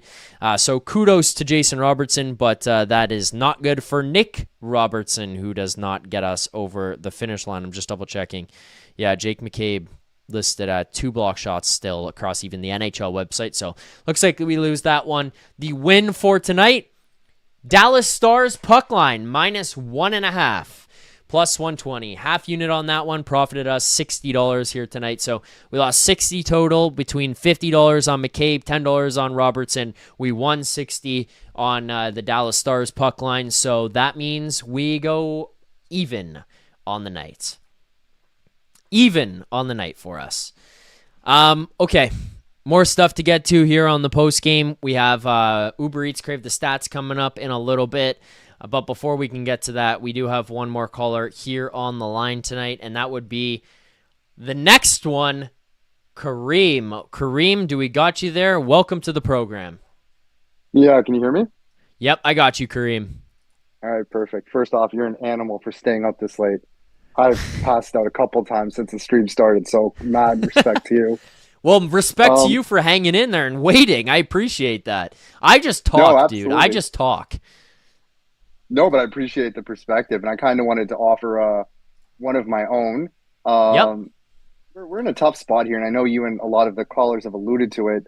The team's obviously not performing the way many people expected. You're in a tough position. You don't have a first-round pick either this year or next year unless you fulfill top 5 and top 10 conditions, which is going to be difficult to do. And I think most troubling of all, the best players haven't looked like the best players on any given night. And I know people have been really quick to shit on Matthews, to shit on Tavares, to shit on Nylander. But I think it's awfully telling when every single one of your best players is playing at a career worst pace from an underlying numbers standpoint. And this is something that goes back to last year. I don't know if you listened to the Maple Leaf report with Siegel and Myrtle, but they brought up an interesting point. Actually, Dom Luszczyszyn did as well, where if you look at expected goals and possession metrics going back to the start of last year on a month-by-month basis, it's been a consistent decline from now until then. And I know you guys have spoken to coaches in the past and had different guests on. And what a lot of them typically say is you really find out who your coach is in the second year, because that's when you have a full off season with the team. You've got comfortable with the players and you're able to really instill your system. And I think it's extremely troubling that those trends have gone down so much. Now, I'm not saying Craig Berube is a bad coach. He's won a Stanley Cup. He's likely forgotten more about hockey than either you or I ever knew. But I think Yep. it's fair. I think it's fair to say that the system and the style doesn't suit this roster. But even more than that, I'd like to see a new coach brought in for this very simple reason. You need to rebuild some of these guys' value because I think we can all agree you're probably not making the playoffs, and that's okay. But you can move off of bodies to get a little bit younger and recoup some assets. You talk about the Boston Bruins. I actually interned with them, so I'm pretty familiar with that organization. What they did is actually similar to the Maple Leafs in that they got big and they did so at the expense of skill and speed, and ironically, even at the expense of a little bit of grit. They had big guys, Carlo being one of them, who had size but didn't really play a tough or physically intimidating game. I feel like the Leafs are similar in that respect, and it's something that has been trending in the wrong direction, even predating Craig Berube, where I feel like they've gone too far in the other direction, trying to get tougher, trying to get better defensively. And the problem with that is you need a complement on your team. You can't just have one player. Just like a lot of speed and skill didn't work in 2017, 2018, and so on and so forth. What we have right now doesn't work. And it's actually one of the reasons why I've been incredibly negative about this team the last 2-3 years. I know you guys had mentioned you were really you're big fans of the moves that they had made and you thought that they would change their roster. And I can certainly understand where you guys were coming from, especially wanting to see something new, because I understand what the past results have been. But the reality is this team is slow. They don't move the puck particularly well, and it's a lot of the same type of elements, which is another reason why I completely disagree with trading Morgan Rielly. By no means am I a Morgan Rielly fan, but if you think this team struggles moving the puck, get rid of your guy who's the quickest on the blue line and can move the puck. Okay. It doesn't help. The thing I'd say, and sorry, I'm throwing a lot of things at once. No, it's all good, man. Let it fly. Let it fly. Yeah, absolutely. I'd love to see Max Domi on the power play, the top power play specifically, and I'd like to see him actually in Auston Matthews' spot. So the power play is something I actually study a lot. I'm a bit of a nerd that way. And almost across the board in the NHL, something that's always frustrated me, but I understand it, is that typically teams play their 5 best players across the board. And the reason they do that is simply get points on the power play, roughly 30%, 25 to 30% for the top guys. That's how you get paid. And more than that, and you play hockey, so I know you know this, guys want to feel the puck, and they feel the puck when they're on the power play. But the reality is the best power plays are a lot like a basketball team. It's based on fit, right? If you and I were to construct the best basketball team, we're not going to take the 5 best players. There's only one ball you have to share. You need different skill sets. You have to have passers. You have to have low post scorers. You have to have 3-point shooters, defenders, so on and so forth. What I think is really ailing the Leafs power play is they have a lot of shooters, not enough passers. Max Domi, for all his warts, has always been a phenomenal passer off the half wall. And not only that, by putting him on the left side and Matthews in the bumper spot, you get Matthews a little bit closer to the net, and then you get a good left-hand, right-handed interplay between William Nylander on that left flank and Auston Matthews in the bumper position. Unfortunately, we don't have anybody at the top that I think is going to provide a shot threat, so that's just a hole that we have to live with for now. But yeah, just wanted to get your thoughts on those comments. Wait, so let's go work backwards. Let's start with what you just said. Where did you say you would put Matthews on that? Yeah, so I put Matthews in the bumper. I'd keep Nylander in the left flank. I'd have Domi where Matthews was. Matthews spot. That way you're getting a little bit more passing on the unit because guys are just getting the puck, they're dusting it off. And at least with the Nylander in his regular spot and Matthews in the bumper, you have a right-hander and left-hander that can work the one-timer or one-touch pass in the bumper, which is something we've lacked all year. Because even though Matthews lefty to lefty or Nylander lefty to righty when Tavares plays there, effectiveness in that spot, I think, is really dropping off this past season. I actually like him a lot more in the net front. I actually don't mind that. I think it's an interesting approach, and also part of this is it changes where the attack is from. If Domi's the guy quarterbacking it, on the wall, it changes the entire dynamic of what everything looks like. The one that I think about and think, why can't this be replicated? And I don't know that you have necessarily the guy to do it the same way, but I think you could try to mimic it in a sense is watching what Kucherov and Demidov do, where they run that power play from that same spot that you're saying you would put Domi in, but they run it from lower. Like, you know what? They run it from the half wall low. They don't run it from half wall up, right? Like, they run it towards the corner more to make everybody kind of get sucked down, and then they feed back up inside and on the cross seam passes, and then they will attack there. I do think that that's an interesting thought and approach. I don't have a problem, by the way, with Domi playing on the power play. I know I kind of came at him there when I'm talking, but for me, that's more about the Berube thing. Like, I just don't understand the press box to first line power play where it's like, this guy's not playing well enough. Here you go, buddy. Get back to everything. That's what I don't get. But I don't mind that. I'm actually kind of with you there. And also I will throw out too, like, I'm willing to try and change anything here, Kareem. This fucking power play right now, dude. My goodness. I said it off the top with Mike in Buffalo. Like, I see a power play coming up and I'm like, can we decline? Like, is there a way we can decline, please? But I'm willing to try anything, and I think that that's probably a fair one. Max Domi can move the puck. I'm with you on that. Where else should we throw it? Well, the Morgan Rielly thing, touch on that. The Morgan Rielly thing, so I agree with you, but my problem is just like... He's not good defensively. Yeah, and what do you have to help, right? Like, because we tried so many pieces with him that it's like, oh my God, what do we do with this? Do you just play him less? Do you play him in sheltered minutes? Like, what do you do? That's where I bang my head against the wall with Morgan Rielly. I do also kind of like him because of what he can bring puck moving wise, getting up the ice, jumping in and willing to be a threat, joining the offense. But then there's just this glaring negative with Morgan Rielly. And I mean, I guess this is the caveman side of me, Kareem, where you're bringing analysis to things, and I'm just going to kind of like watch make fire, hit rocks together with this argument. But like, he's been here for so long.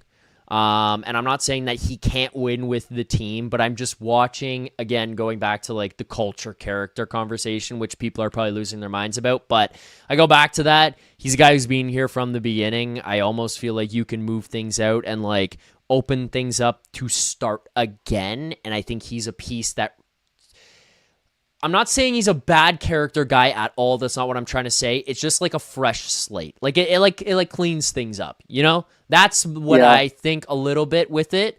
And I don't know. I think you got to be careful with that though.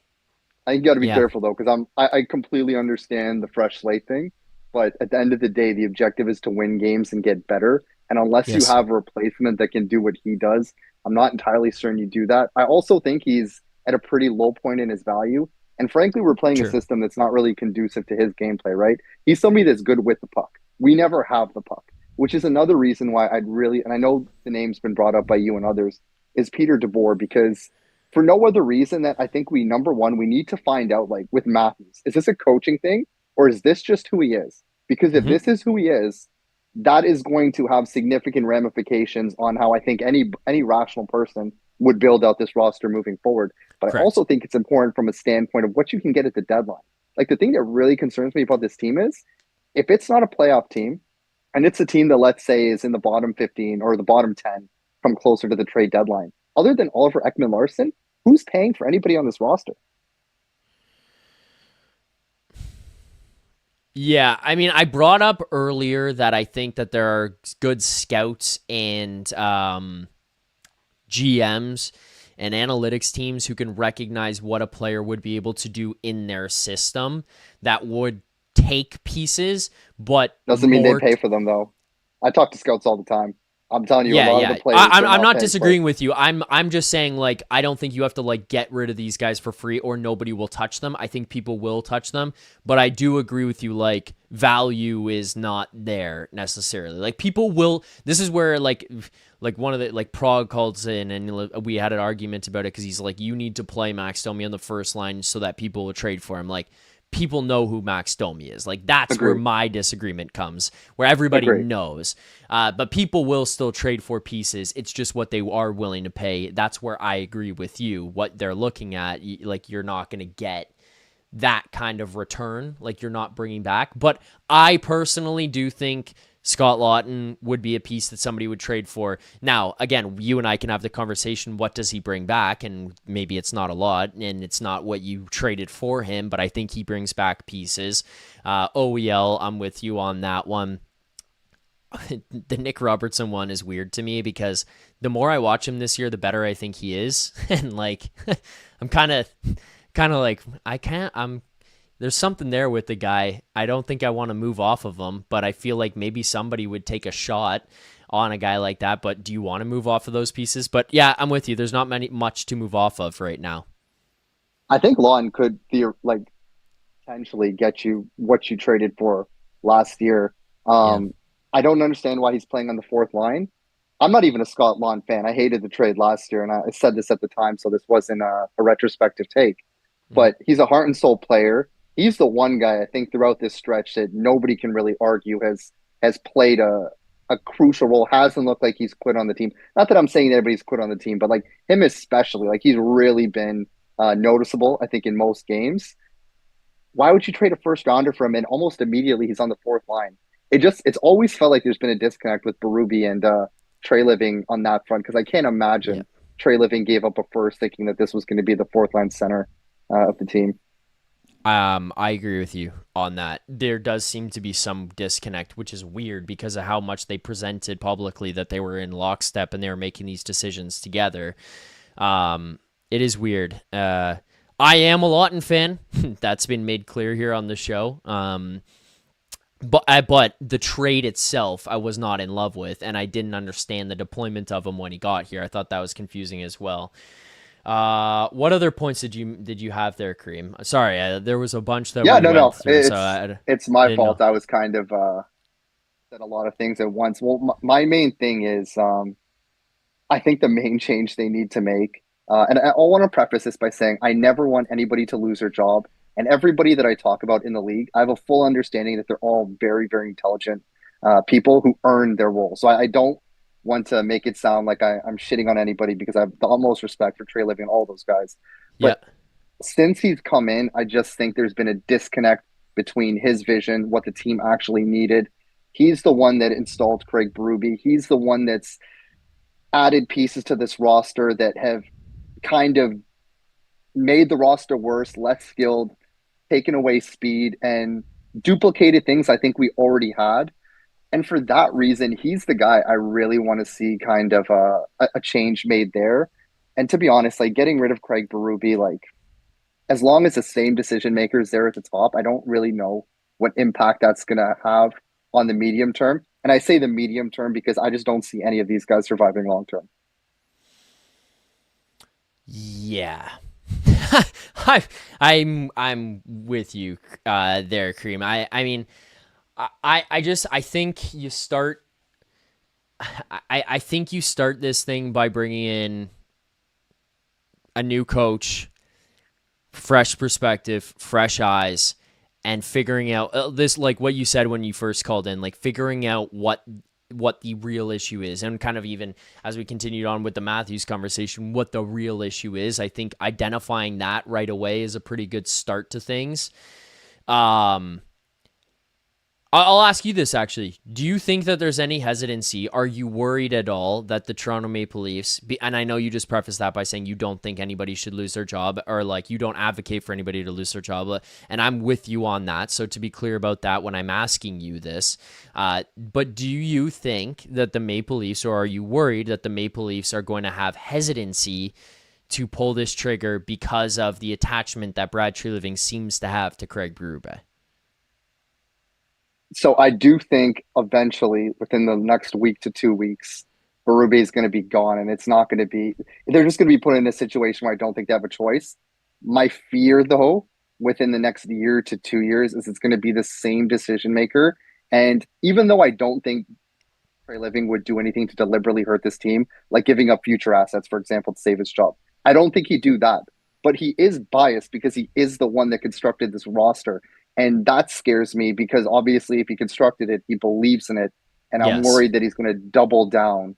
And that's just going to leave us with a situation where we're not good in the immediate term, the medium term, and it really sets us back in the long term. And that's my really big fear for the team.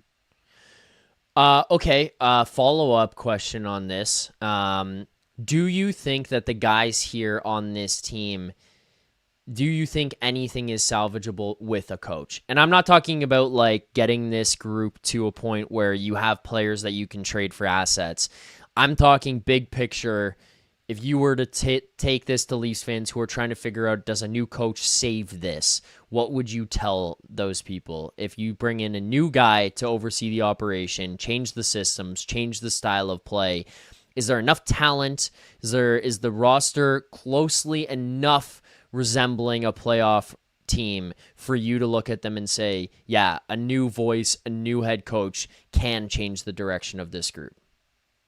Yeah, I don't see any reason why this team shouldn't be at the very least in the conversation for a bubble spot. I mean, the East is not good this year. I mean, I know you watch games around the league. I watch games around the league. Like, there's not killers out there. It's Colorado mediocre. in the West is unbelievable. You know what I mean? It's like there's a lot of bad hockey being played. So yes, absolutely. I don't think they're contenders by any means, but there's no reason to me why they can't be there with like Ottawa, Detroit, and Boston. There's no way they're not that.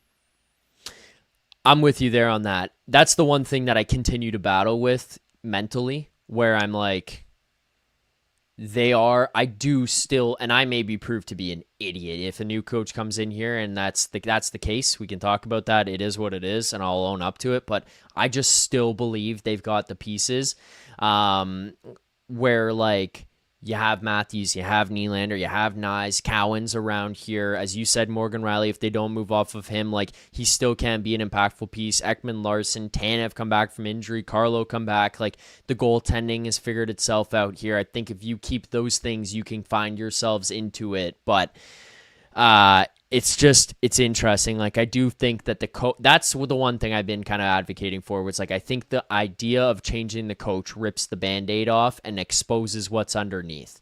Like, is the wound healing, or is it just getting worse, where, you know, you bring in a new coach and it kind of puts the players into a position where, as long as the next guy isn't Berube 2.0 effectively, you might be able to, like, if you're going to bring in another guy who's just going to do the same shit he's doing, you're going nowhere. Like, you might as well just say, fuck it, Peter Horacek season. But if you can bring in somebody who's going to have a fresh approach and have something different to offer these guys, then I think we can see for sure what you said, what is going on underneath the hood.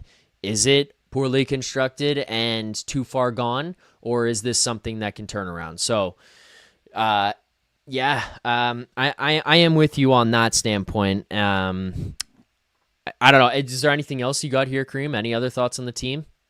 Yeah, last one, because I know you're staying up late. I don't want to take up too much of your time. What I would like to see them do, in addition to selling off a couple of older pieces at the deadline, is I'd like to see this team try to identify some players on other teams that are maybe miscast or have a glut of roster players in the same position. Do you think they have that ability, though? Sorry for cutting you off. You think they have that ability with their scouting staff and everybody that's in there right now? The scouting staff is amazing. If you actually look at the players that they've picked over the years, it's been phenomenal. The issue is identifying the players to keep. But there's so many players, both on our roster and on other clubs, that the Leafs have drafted or signed as undrafted free agents who have gone on to have really, really promising careers. So I don't doubt their ability to evaluate talent, which is one of the biggest reasons why it's so frustrating with how many picks they've traded over the years, because they actually do pick quite well when they have those. But like, I'll throw like one name out that I think about. I don't even know if he's available, but just as an example, like a Seamus Casey on New Jersey. They have a glut of defensemen on that same side of the ice.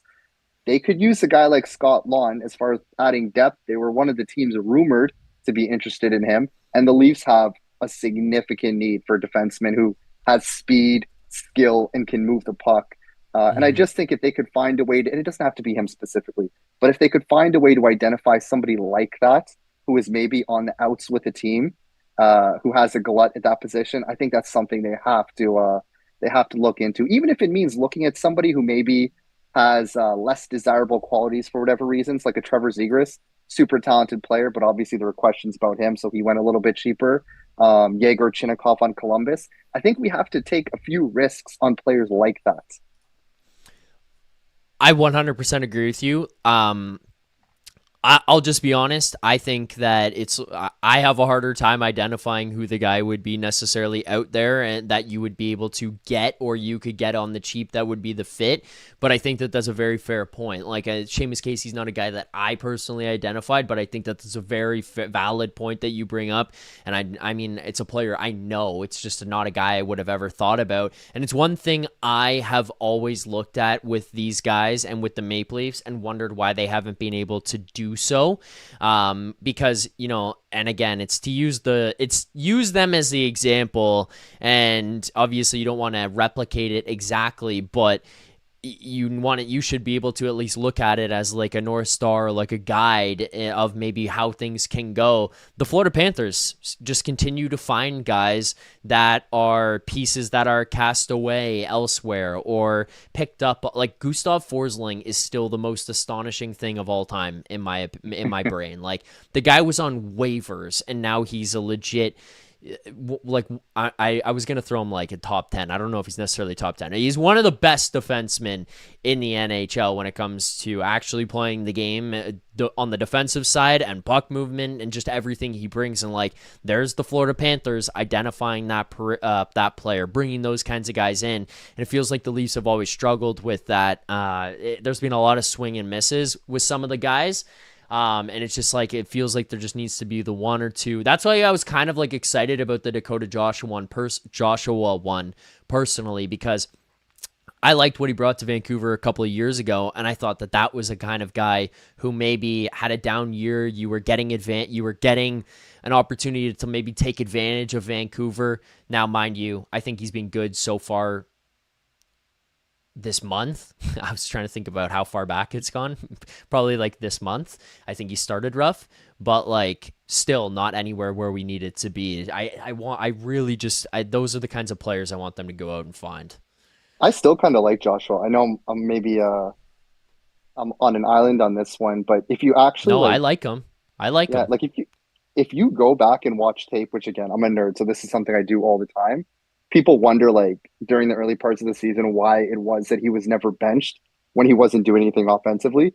And I agree there were large parts where he wasn't doing anything offensively. But if you watch him without the puck, he is surprisingly reliable. Like, he's in the right spot almost every single time. So even when he's not scoring or forechecking, he doesn't really hurt you. And again, he's another guy who I think would be benefited by just adding more speed to the lineup, because he's not the quickest guy himself. So he needs some other guys that bring some pace and can hold on to the puck long enough for him to get into positions to do his thing. Yeah. I do like the player. I like the player. I like what he brings. I just keep looking at these guys. I'm like, I can't believe it's gone this poorly. But maybe it is. Maybe it is just a coaching thing. Maybe it is. We'll find out as we move forward here, Kareem. I'm expecting a coaching change pretty soon, as I believe you are as well. But I appreciate you jumping on the program. I like the perspectives that you brought. Some of them I think we view slightly differently, but very fair to hear a different perspective. So I do appreciate that. I'm happy to have you call back in anytime, Kareem. No, absolutely. Thank you for having me. Also, by the way, thanks for waiting up. This is a long show, and I know there was people ahead of you and it took a while to get to you. So appreciate you staying here and waiting. No, for sure. I've listened to the show for a long time, so I figured I'd give my own perspective. But yeah, no, thank you for having me. It was a pleasure, and I love listening to the show. Keep up the great work. Thank you. Appreciate that. Look forward to having you back very soon, Kareem. There you go. Kareem jumping on here on the postgame show.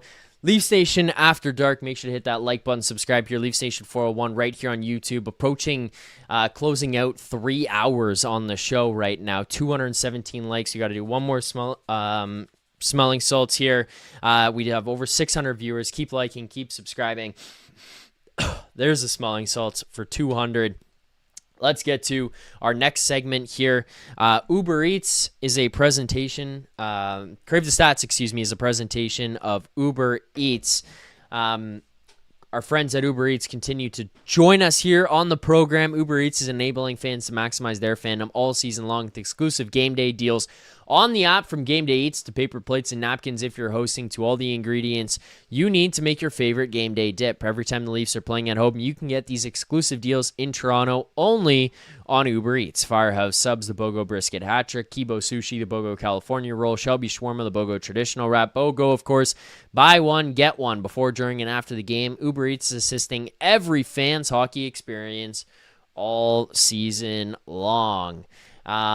We've started doing this when things go poorly for the Toronto Maple Leafs, so why not bring it back here again tonight after another rough performance from your Toronto Maple Leafs, and that would be the 2026 NHL Draft Lottery Simulator. You know how this works. One spin and one spin only. Ladies and gentlemen, boys and girls, let's sim the lottery. We have yet to have anything positive happen on this goddamn simulator here on the postgame show. Down to 10, the Boston Bruins keep their spot. Mind you, the Maple Leafs did go into this with a 5% chance at first overall, but nothing going well for us here on the postgame show. Or in Toronto in general right now. With that, let's get to our final segment before we close out the show here tonight. Let's go to our grade of the game. Send in your grades in the chat. I want to see what you guys have to say. Continue to like and subscribe here to the channel. Thank you guys so much for watching, subscribing, being a part of the show, calling in, super chats, all of that and more. Send in your grades in the chat there. I will read them all off. I think for me, this is not quite an F, because they actually played pretty well, but then they quit late. I think this is like a D. Like, it's like slightly above an F because you played better. I'm like a D. Just above. Just above. D. That's it. Tool says, final segment, prank call Rosehill. Not happening. A88926, A+, because we're tanking, baby. I mean, if you want to look at it that way, I'm not going to blame you, and that's fair. Okay. D-, Justin Smith. You know what? D-. I'll go with a D-. Just above a failure. With that, that'll wrap up the show here tonight. Thanks to everybody who called in. Thanks to all the super chats, the likes, the subscribes, Tommy T, Subazor with the crazy emojis, Maxentius Decimus for calling in, Mike and Buffalo for opening the show, 6 1/3 for continuing to be upset and yet coming here every game. Thanks to everybody who watches, likes, subscribes. I'll be here tomorrow morning, Leafs Morning Take, 11 a.m. Eastern Time. Myself and Nick Alberga will be joined by David Pagnotta. Later in the day, the sheet on Daily Faceoff, 1 to 2 p.m. Eastern Time. Jeff Merrick, I'll be on there in and out for a little bit. And then Tuesday, I'll be back for a game preview as well as a post-game show. I might see how things go, and maybe we'll put up a poll and see if people want a watch-along for Tuesday's game. But make sure to subscribe to this channel, because as things happen, as news breaks, which we're expecting at some point here in the next little while, we might get some breaking news. We will be all over it for instant reactions and all of that here on the Leafs Nation YouTube channel. So make sure to like, subscribe, turn on notifications, all that good stuff. Thank you for watching here tonight. I will see you guys tomorrow morning at 11 a.m. Eastern Time. Until then, keep believing if you can. For more content just like this, including game previews, post-game live shows, Leafs Morning Take, Monday through Friday with Nick Alberga and Jay Rosehill with special guests, as well as instant reaction videos. Make sure to be subscribed here to the Leafs Nation YouTube channel. Turn on notifications so you don't miss any